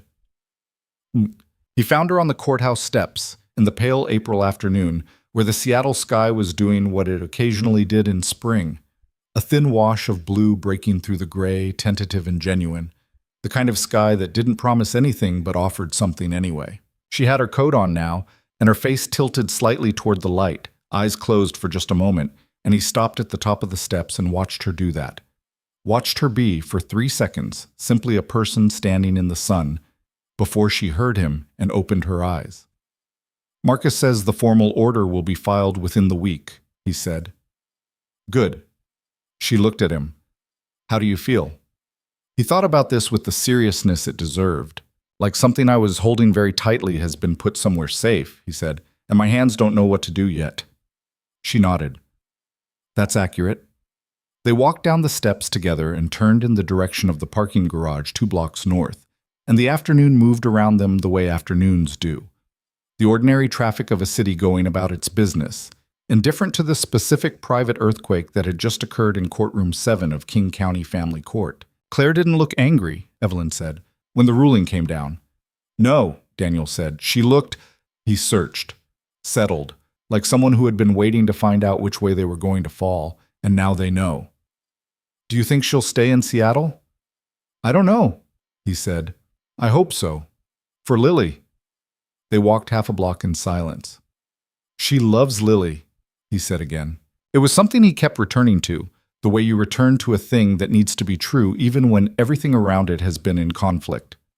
Whatever else is complicated, that's not. "I know," Evelyn said.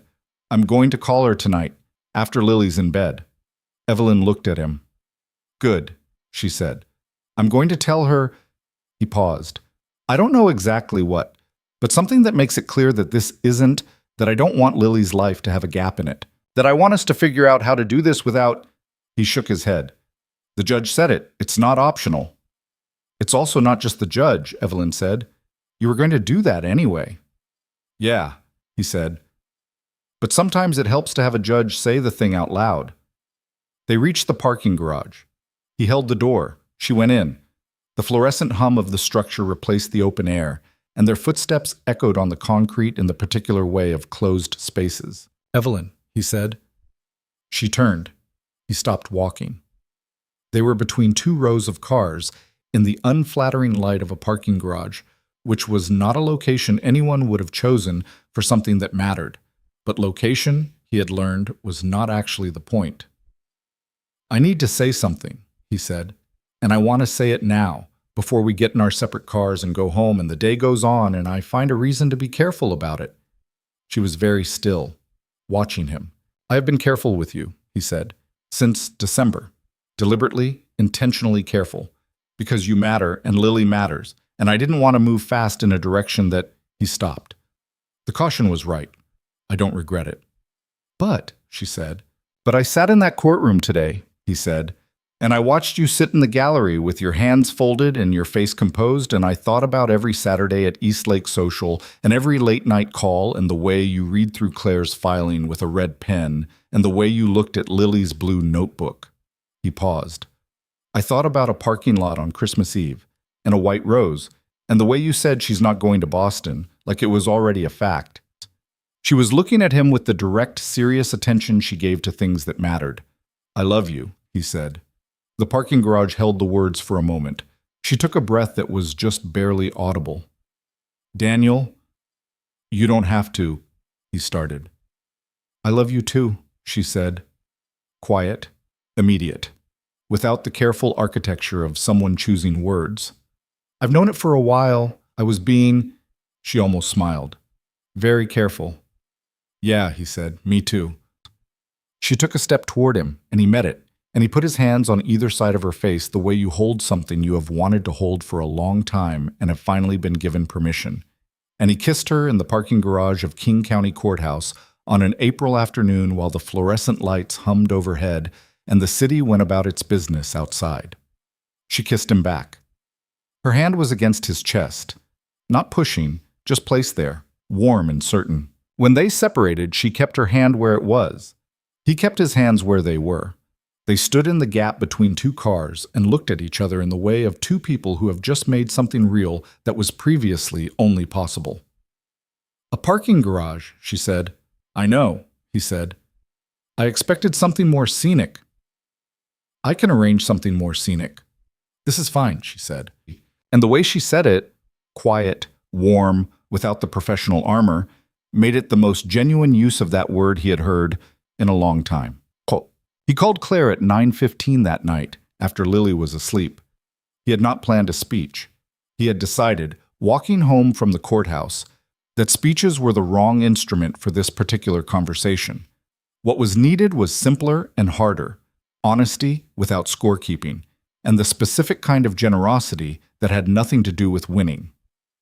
She answered on the third ring. She sounded tired and unsurprised. "Daniel," she said. "Hey," he said. I know today was hard. I wanted to call." A pause. "You didn't have to." "I know," he said. "I wanted to." Silence on the line, then, "The judge was right," Claire said.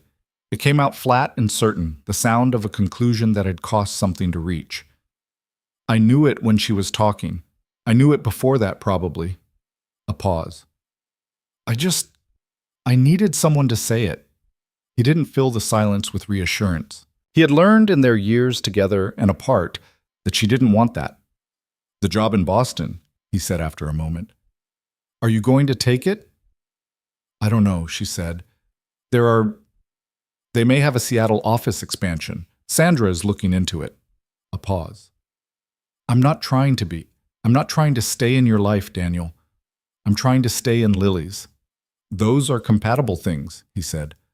"I want you in Lily's life. I've always wanted that." She was quiet for a moment. "You fought very hard." "For Lily, yes." "The woman," Claire said. "Evelyn." He had expected this. "Yes." "Lily talks about her," Claire said. And her voice was doing something careful and complicated, the voice of a woman who loved her daughter and was working something out. "She told me last month that Evelyn knows the distance to Andromeda without looking it up." Daniel closed his eyes briefly. She's important to me, and she has been careful and deliberate about Lily. I want you to know that." "I know," Claire said. "I could tell. From what Lily says. From how she says it." A pause. "Lily is a good judge of people."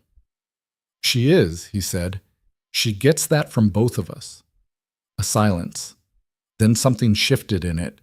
Not warm exactly, but less defended.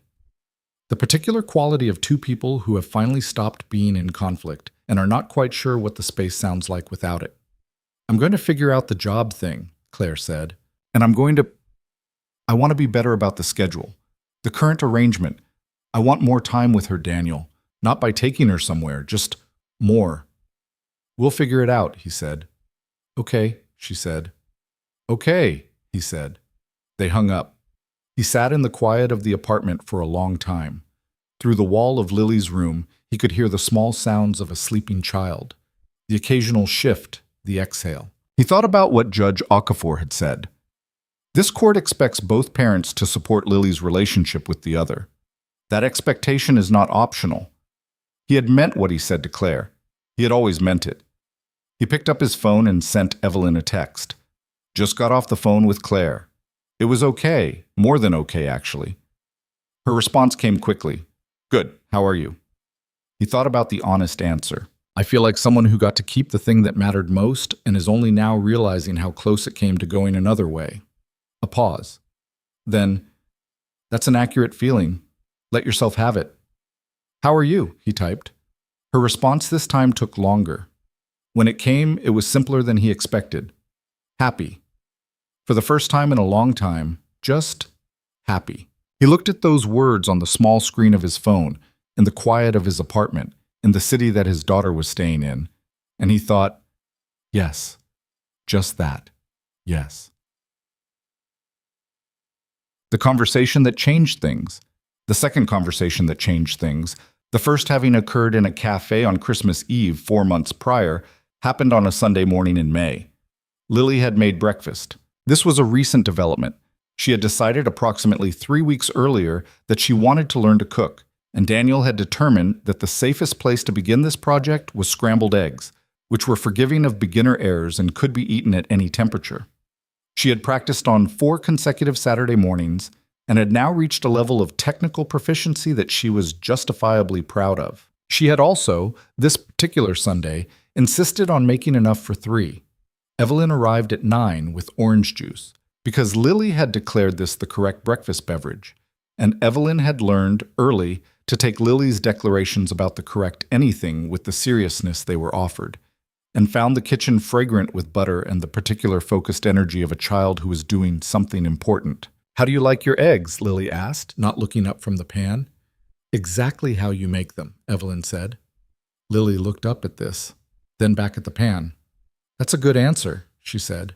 They ate at the kitchen table, the 3 of them, with the orange juice and toast that Daniel had contributed and a conversation that moved the way Sunday morning conversations do when nobody is in a hurry, from eggs to the solar system to whether toast was better with butter or jam, to a digression about the composition of Jupiter's atmosphere that Lily guided with the authority of someone who had made up her mind about this some time ago. After breakfast, Lily cleared her plate with the exaggerated care of someone who knew this was part of the deal, and then said, with the impeccable timing of a child who had been waiting for an opening, "Can we go to the park?"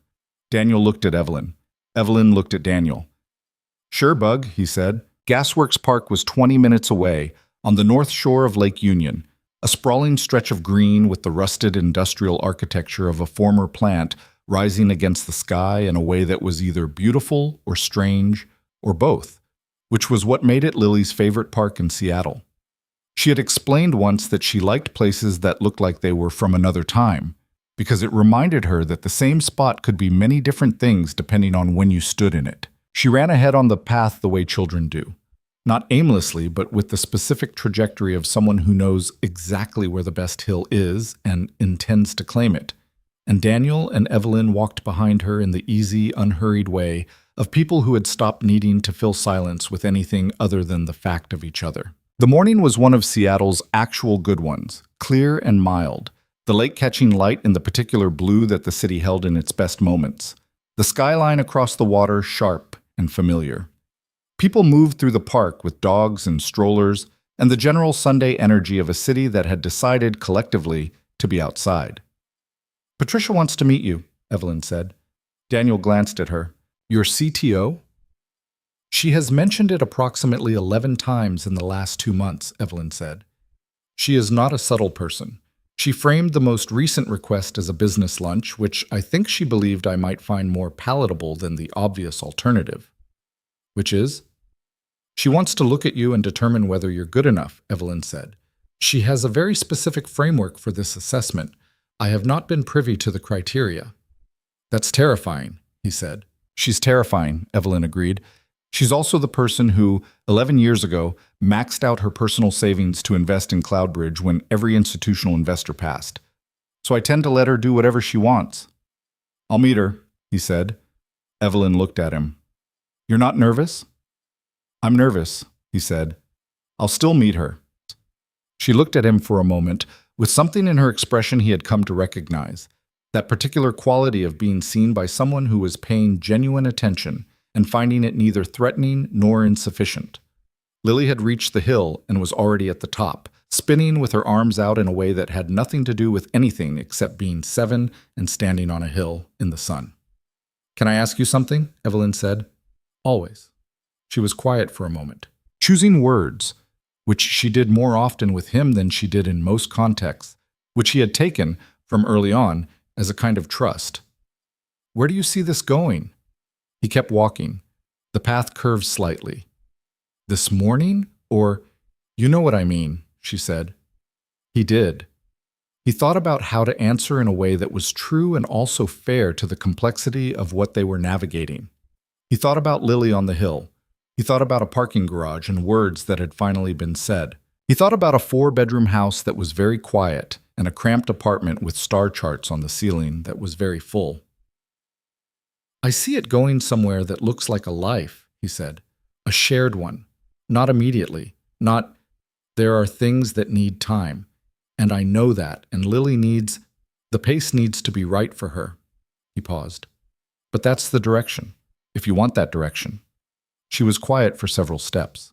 "I bought that house," she said, "because I was trying to build a container for a future I could imagine but couldn't quite reach.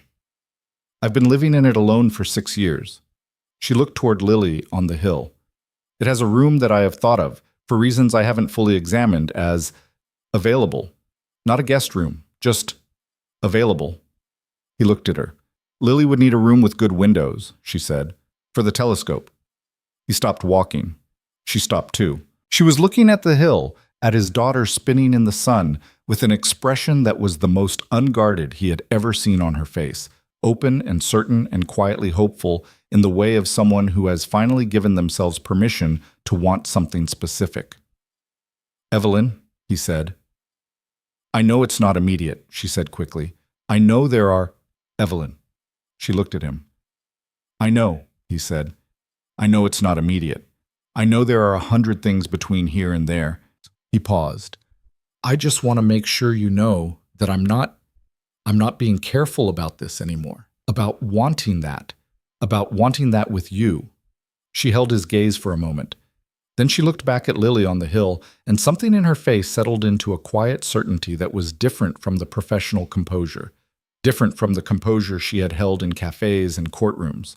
This was the composure of someone who had made a decision and was at peace with it. "Hey!" Lily's voice came from the top of the hill. "Are you coming or not?" They looked at each other. "We're coming," Daniel called. They walked up the hill together, and Lily met them halfway, grabbing Evelyn's hand with the easy authority of a child who had decided something and saw no reason to make it complicated, and pulling her the rest of the way up. At the top, the city spread out below them, the lake and the skyline and the particular blue of a Seattle morning that had decided to be its best self. Lily stood between them with her arms out and her face to the sky, doing the 7-year-old version of communing with the universe, which looked like spinning but was probably something more than that. Evelyn stood at the top of the hill in the sun with wind in her hair and the city below her and Daniel beside her, and she thought about a blind date on Christmas Eve and a man who had put down his book and walked across a cafe to ask if she was okay. She thought about the 4-bedroom house waiting on the other side of the city, with its available room and its quiet that was not quite the same quiet it had been 6 months ago. She thought about how long she had been looking at a version of her life from the outside, seeing its shape, understanding its architecture, unable to find the door. She looked at the little girl spinning beside her. She looked at the man standing quietly on her left, who had learned to let her see him, which was perhaps the rarest and most demanding kind of courage. She thought, "Here's the door, you're already through it."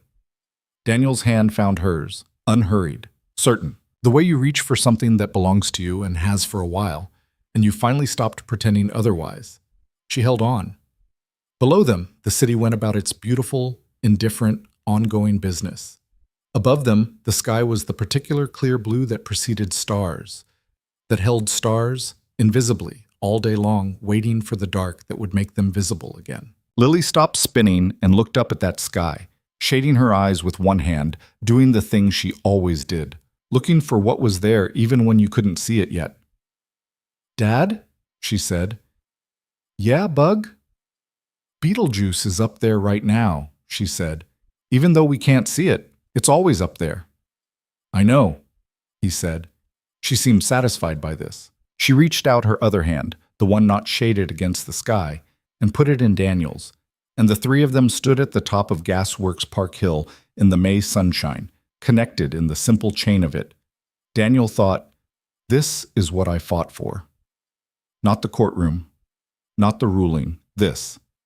This specific morning and this specific hill, and the hand of this specific child, and the hand of this woman who looked at everything I was afraid to show and did not look away. He thought, This is what it was always supposed to become. He thought nothing else, because nothing else was needed. The wind came off the lake. Lily said the name of a star. Evelyn tipped her face toward the light, and the city spread out below them, vast and ordinary, and full of people who were, in their various ways, trying to find the same thing. The specific, unrepeatable thing that makes a collection of days into a life. Some of them would find it, some already had. The summer arrived the way good things sometimes do, quietly, without announcement, replacing what had been with something warmer before anyone had quite registered the change.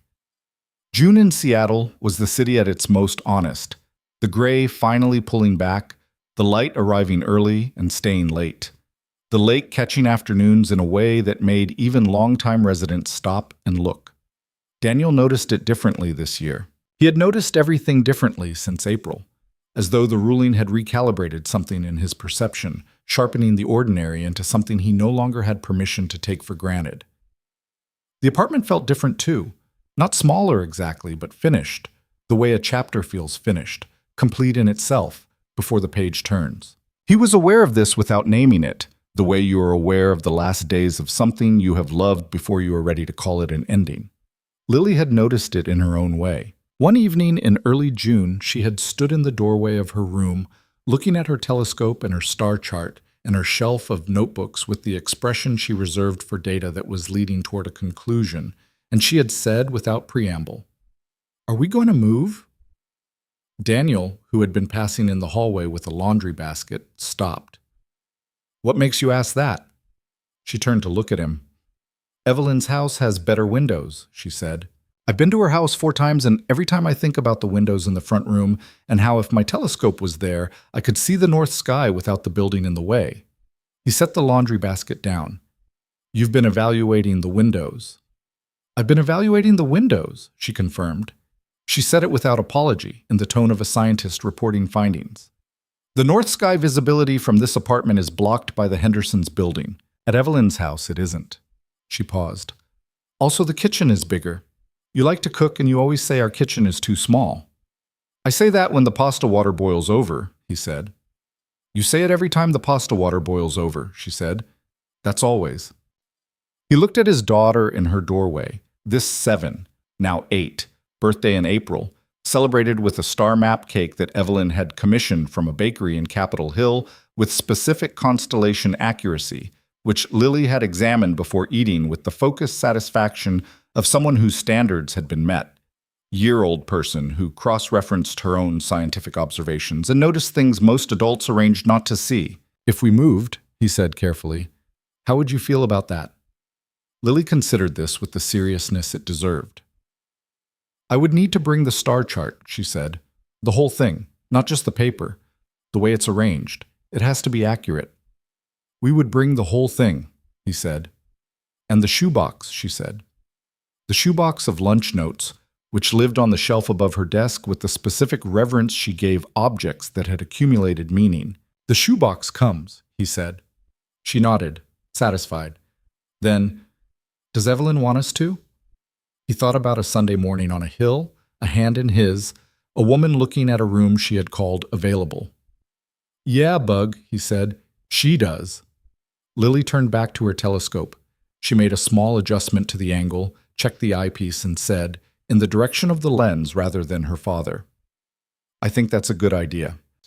He stood in the hallway and felt the laundry basket handle in his hand and the ordinary, extraordinary weight of a moment that would not come again, and he let himself feel all of it. He told Evelyn the following Saturday. They were at her house, which had become, by degrees so gradual they were difficult to point to, the natural location for their Saturdays. The 4-bedroom house in Madrona, with its good windows and its generous kitchen, and the particular quality of afternoon light in the front room that Evelyn had not appreciated fully until she saw Lily sit in it with a book one Sunday in April and look, for the first time, like someone who had settled rather than visited. Evelyn was making tea. The kitchen was in its comfortable state of Saturday use, the kind of organized chaos that a kitchen achieves when people who actually cook are in it, rather than people who maintain it for appearance. Daniel was at the island with his coffee and the crossword he had stopped pretending he was going to finish since Evelyn invariably completed the quadrant he'd left blank, while barely interrupting the conversation. Lily was somewhere in the house. The particular quality of her absence suggested the front room, the book, the afternoon light. Lily told me she's been evaluating your windows, he said. Evelyn looked up from the kettle. Has she? Apparently the north sky visibility from our apartment is compromised by the Hendersons' building. She has been factoring this into her assessment. A smile moved across Evelyn's face. The real one. The one she had stopped managing around him. She mentioned the windows to me too, she said. Last weekend. She asked if she could open the front room window to test the sightline and then spent 40 minutes with her eye to a cardboard tube she'd fashioned into a makeshift scope. A cardboard tube. She said she needed to approximate the telescope's field of view. Evelyn set the kettle down. I stood there watching her do this rigorous systematic analysis of my window, and I thought, this child is going to be extraordinary. Not someday. She already is. He looked at her. Evelyn. She looked back. I think it's time, he said. The kitchen was quiet. Through the wall, the faint sound of a page turning. The lease is up at the end of July, he said. And I've been thinking that there's a version of this that makes sense, if you want that version. I told you in April what I wanted, she said. I know. I wanted to ask again. In a kitchen, during a crossword, not in a parking garage or on a hill. He paused. I wanted it to be ordinary, because ordinary is what I'm hoping for, with you. Ordinary Saturdays and ordinary kitchens and... Daniel, she said. Yeah. Stop explaining it and say the thing. He looked at her across the kitchen island. At this woman who had sat across from cruelty on Christmas Eve and held herself together by force of a composure built over years of being told she was not enough, and who had then, in defiance of every careful instinct, let him see all of it. Who had read legal documents at midnight and sat in courtroom galleries and stood at the top of a hill with the wind in her hair holding his daughter's hand. Who had left a room available in a too-quiet house for a future she hadn't stopped believing in, even when the evidence was thin. Will you let us come home? He said. The word landed the way it was meant to. Not as real estate, not as logistics. Home. The full, specific, irreplaceable meaning of it. Evelyn set down the mug she'd been holding. She came around the island. She stood in front of him and put both hands on either side of his face, and she looked at him with the complete, unguarded attention she had been giving him, by degrees since December. The look that said, I see you, all of it, and I am not going anywhere. You've been home since January, she said. You just needed the address. He kissed her. She held on. From the other room, with the impeccable timing of a child who had in fact been paying attention through the wall, Lily said loudly, Is it settled? Because I want to start measuring the window. They broke apart. Evelyn covered her mouth with one hand. Daniel called toward the front room. It's settled, Bug. The sound of a book being closed, followed by footsteps with purpose. Lily appeared in the kitchen doorway with the cardboard tube in one hand and a tape measure in the other. The tape measure, Daniel registered, that was from his toolbox, which meant she had been planning this for some time. I'll need the window open, she said to Evelyn. It opens from the left, Evelyn said. The latch sticks slightly if you don't push up before turning. Lily nodded, as though noting this for the record. She crossed the kitchen, trailing the tape measure, and disappeared toward the front room. Daniel looked at Evelyn. Evelyn looked at Daniel. She had the tape measure ready, he said. She's been ready for a while, Evelyn said. Yeah, he said. So have I. But the move happened on a Saturday in late July, which was both practically sensible. Neither of them worked weekends. Lily was available. The weather was cooperative. And also somehow exactly right, because Saturdays had been theirs from the beginning, from the first cup of tea at Eastlake Social, and it seemed right that this particular Saturday should be the one that changed the address. Patricia Chen arrived at 10 in the morning with coffee for the adults and a box of pastries and the stated intention to help, which Evelyn had learned over 11 years meant that Patricia would supervise with the focused intensity of a military operation and carry exactly the things she wanted to carry and ask probing personal questions while everyone was too busy with boxes to deflect properly. She had met Daniel in June, the business lunch that was not a business lunch, at a restaurant in South Lake Union that was nice enough to signal seriousness, but casual enough to suggest Patricia was not trying to intimidate, which meant she absolutely was. Daniel had arrived on time and ordered coffee and answered every one of Patricia's questions with the same quiet, direct honesty he applied to everything. And by the end of it, Patricia had looked at Evelyn across the table with the specific expression, eyebrows fractionally raised, chin fractionally dipped. That meant acceptable. Coming from Patricia, this was a standing ovation. Now, Patricia stood in the middle of the living room of the apartment that was in the process of ceasing to be Daniel's apartment, holding a coffee cup and looking at the star chart that Daniel was carefully removing from Lily's ceiling with the methodical attention of a person for whom this particular task had zero margin for error. "The whole thing has to come down intact," Lily explained to Patricia from the doorway. She had appointed herself project supervisor. "It's positioned according to actual astronomical coordinates. If we take it down in pieces and put it back in pieces, we have to recheck all the positions." Patricia looked at her, then at Evelyn. "She's 8? 8, Evelyn confirmed. "Right." Patricia turned back to Lily. "What's your method for verifying the coordinates when you reinstall?" Lily produced from her pocket a folded piece of paper that turned out to be a hand-drawn diagram with angles and reference points. Patricia studied it. "You're using the window frame as a fixed reference." "The window frame is structural," Lily said. "Walls can have variation. The frame is consistent." "That's actually smart," Patricia said. "I know," Lily said. Patricia looked at Evelyn again. This time the expression was different, something warmer, something that Evelyn recognized as the look Patricia reserved for things she had not expected to find moving and had found moving anyway. "Okay," Patricia said to Lily. "I'll hold the corners, you direct."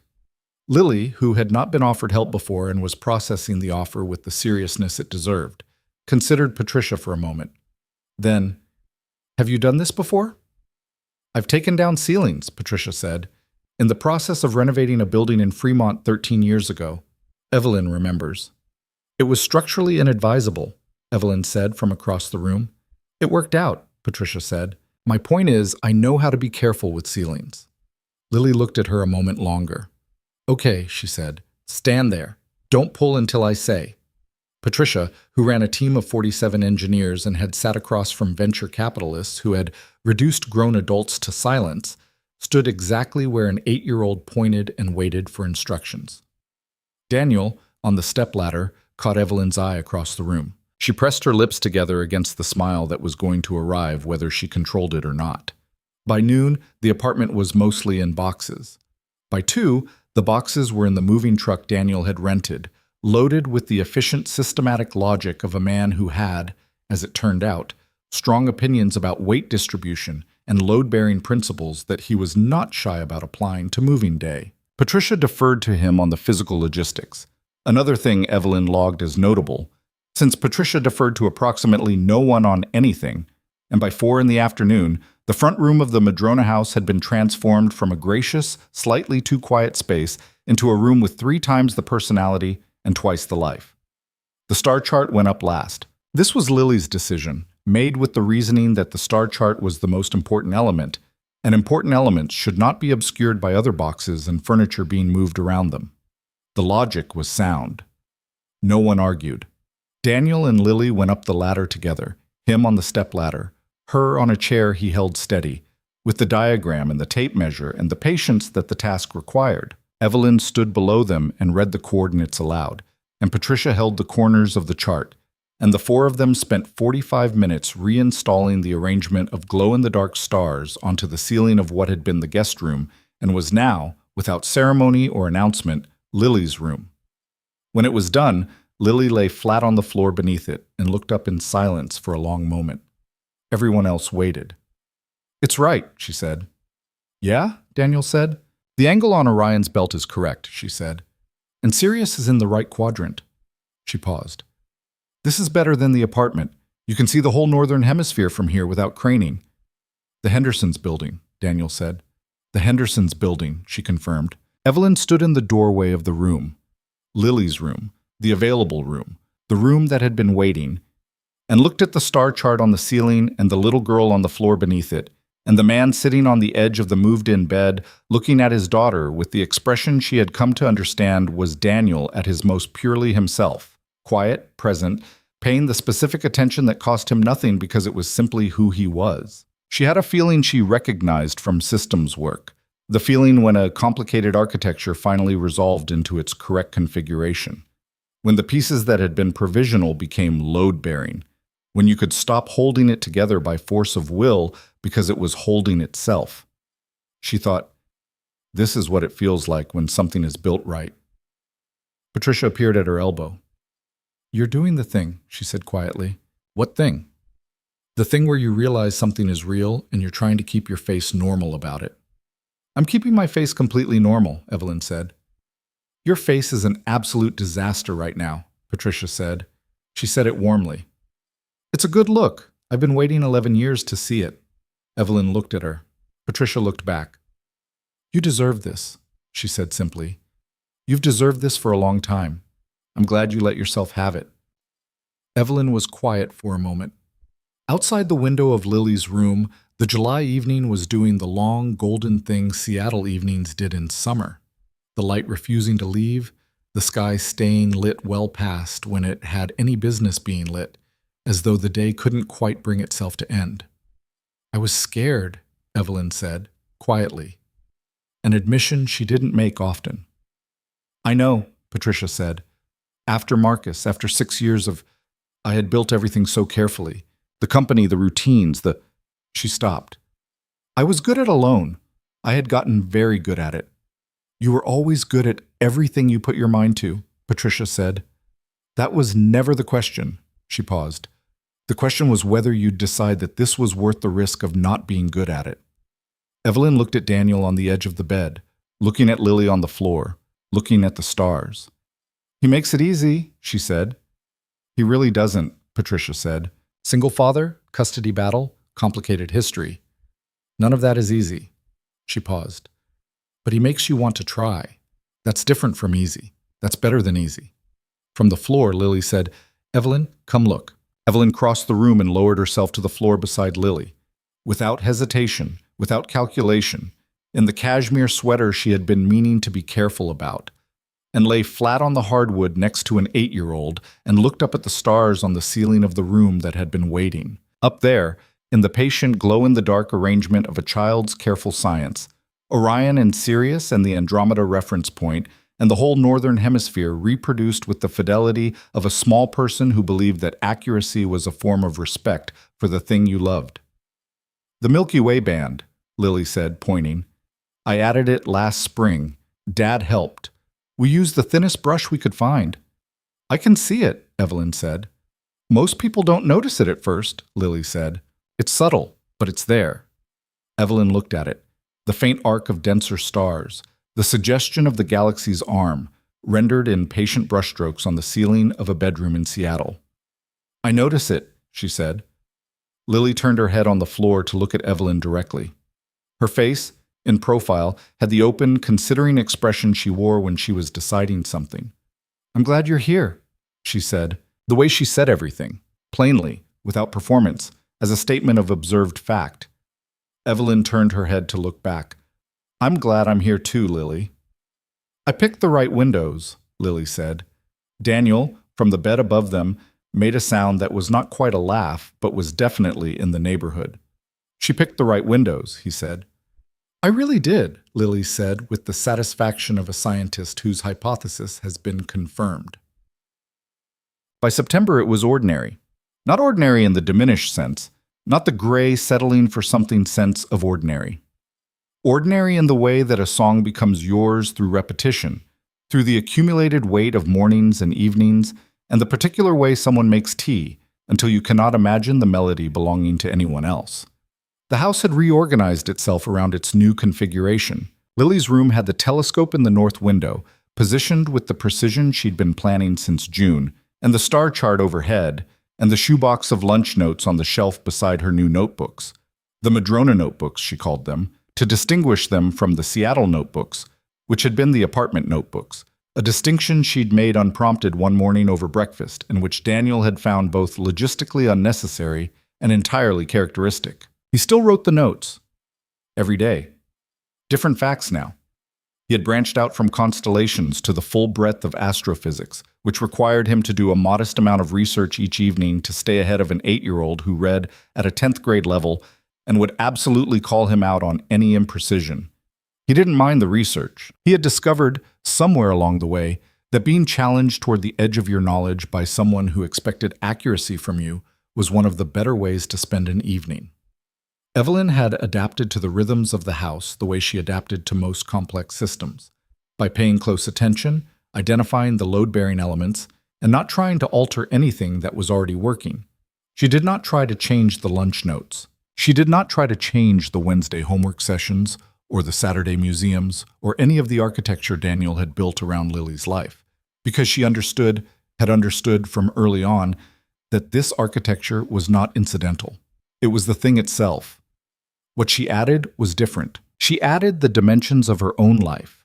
The early morning calls with European partners that happened at the kitchen island before anyone else was up, which Lily had once wandered in on in pajamas and listened to with focused curiosity for 10 minutes before asking a question about data infrastructure that stopped the call briefly because the European partner wanted to know who had asked. She added the way she cooked on Sunday evenings, which was different from Daniel's Tuesday through Friday cooking.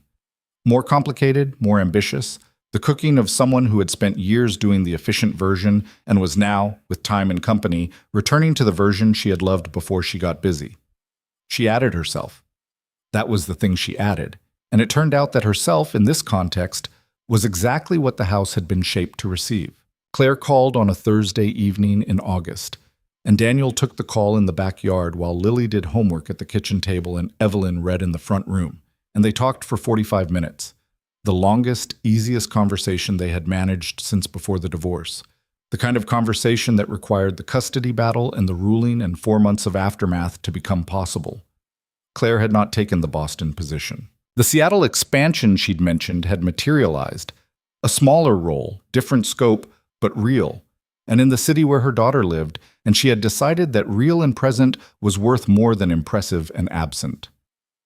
"I've been thinking about what the judge said," Claire told him, "about supporting Lily's relationship with the other parent. I've been thinking about it a lot." "I think about it too," Daniel said. "I want to have her for more weekdays," Claire said. "Not to compete, just I want to be in her daily life, the school pickups, the homework. I want to be part of the ordinary stuff." "We can do that," he said. "Is Evelyn—" Claire stopped, started again. "I know Lily loves her. I know that. I want to be clear that I'm not threatened by that.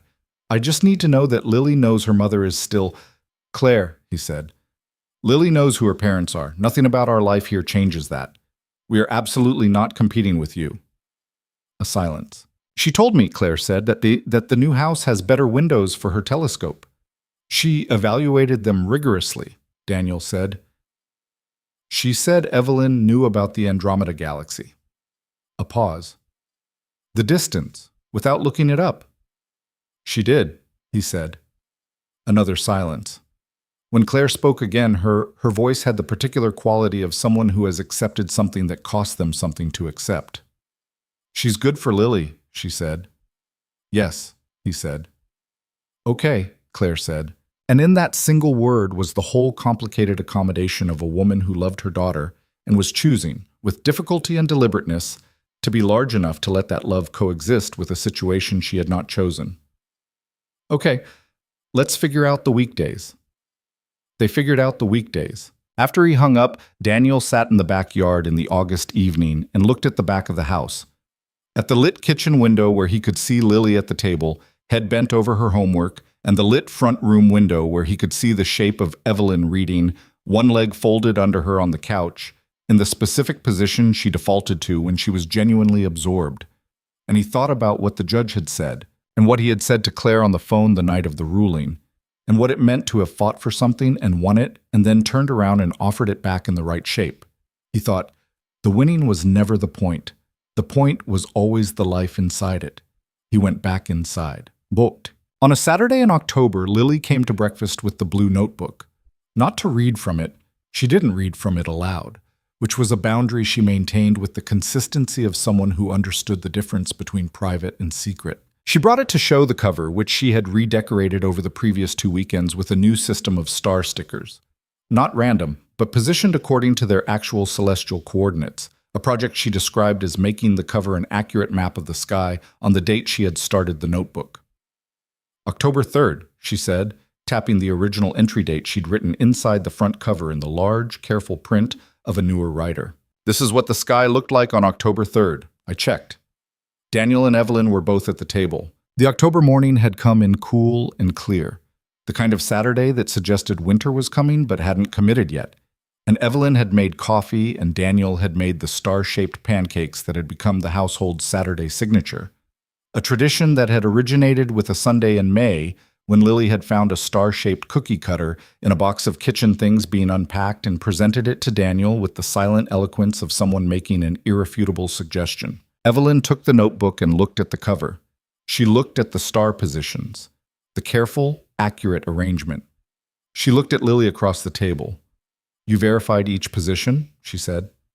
With the chart app on Dad's phone, Lily said, cross-referenced with the printed star map from the museum. Cross-referenced, Evelyn said. I always cross-reference, Lily said. Evelyn handed the notebook back. It's beautiful, she said, genuinely. Lily received this with a nod that suggested she had known this but appreciated the confirmation.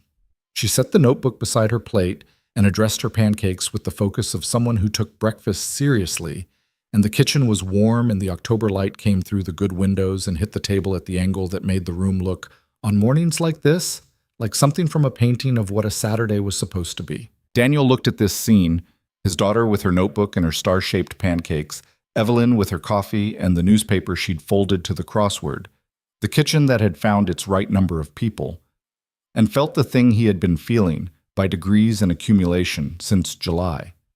The thing that was not relief and not happiness exactly, but something that contained both and added a third element he had spent some time trying to name. He had arrived at home, not the address, the feeling, the specific, unrepeatable feeling of being exactly where you are supposed to be, with exactly the people you are supposed to be with, doing exactly the ordinary, miraculous thing of a Saturday morning. Can I say something? He said. Lily looked up from her pancakes. Evelyn looked up from the crossword. Two faces, one small and gap-toothed and open, one composed and warm and more open than it used to be, looking at him with the attentive patience of people who had learned that when he said, "Can I say something?" it was worth hearing. He looked at Evelyn first, then at Lily, then back at Evelyn. A year ago, he said, I was sitting alone in Harlow's café on Christmas Eve, reading a book I couldn't concentrate on, counting the hours until I could reasonably go home. He paused. I was fine. I want to be clear about that. I was fine. Lily was good, work was steady, life was functional. But I was sitting in a cafe alone because the apartment was quiet in a way that I had accepted, the way you accept weather. Lily was listening with her fork still. Evelyn had put down the crossword. And then something happened, he said, that had nothing to do with me to a person I didn't know, and some part of me, the part that apparently hadn't accepted the quiet as completely as I thought, stood up. He looked at Evelyn. I stood up. She held his gaze. And everything after that, he said, has been the thing I didn't know I was still hoping for. The thing I had gotten careful enough about wanting that I had almost stopped knowing I wanted it. He paused. I don't have a speech. I just wanted to say it out loud, in the kitchen, on a Saturday morning, because this...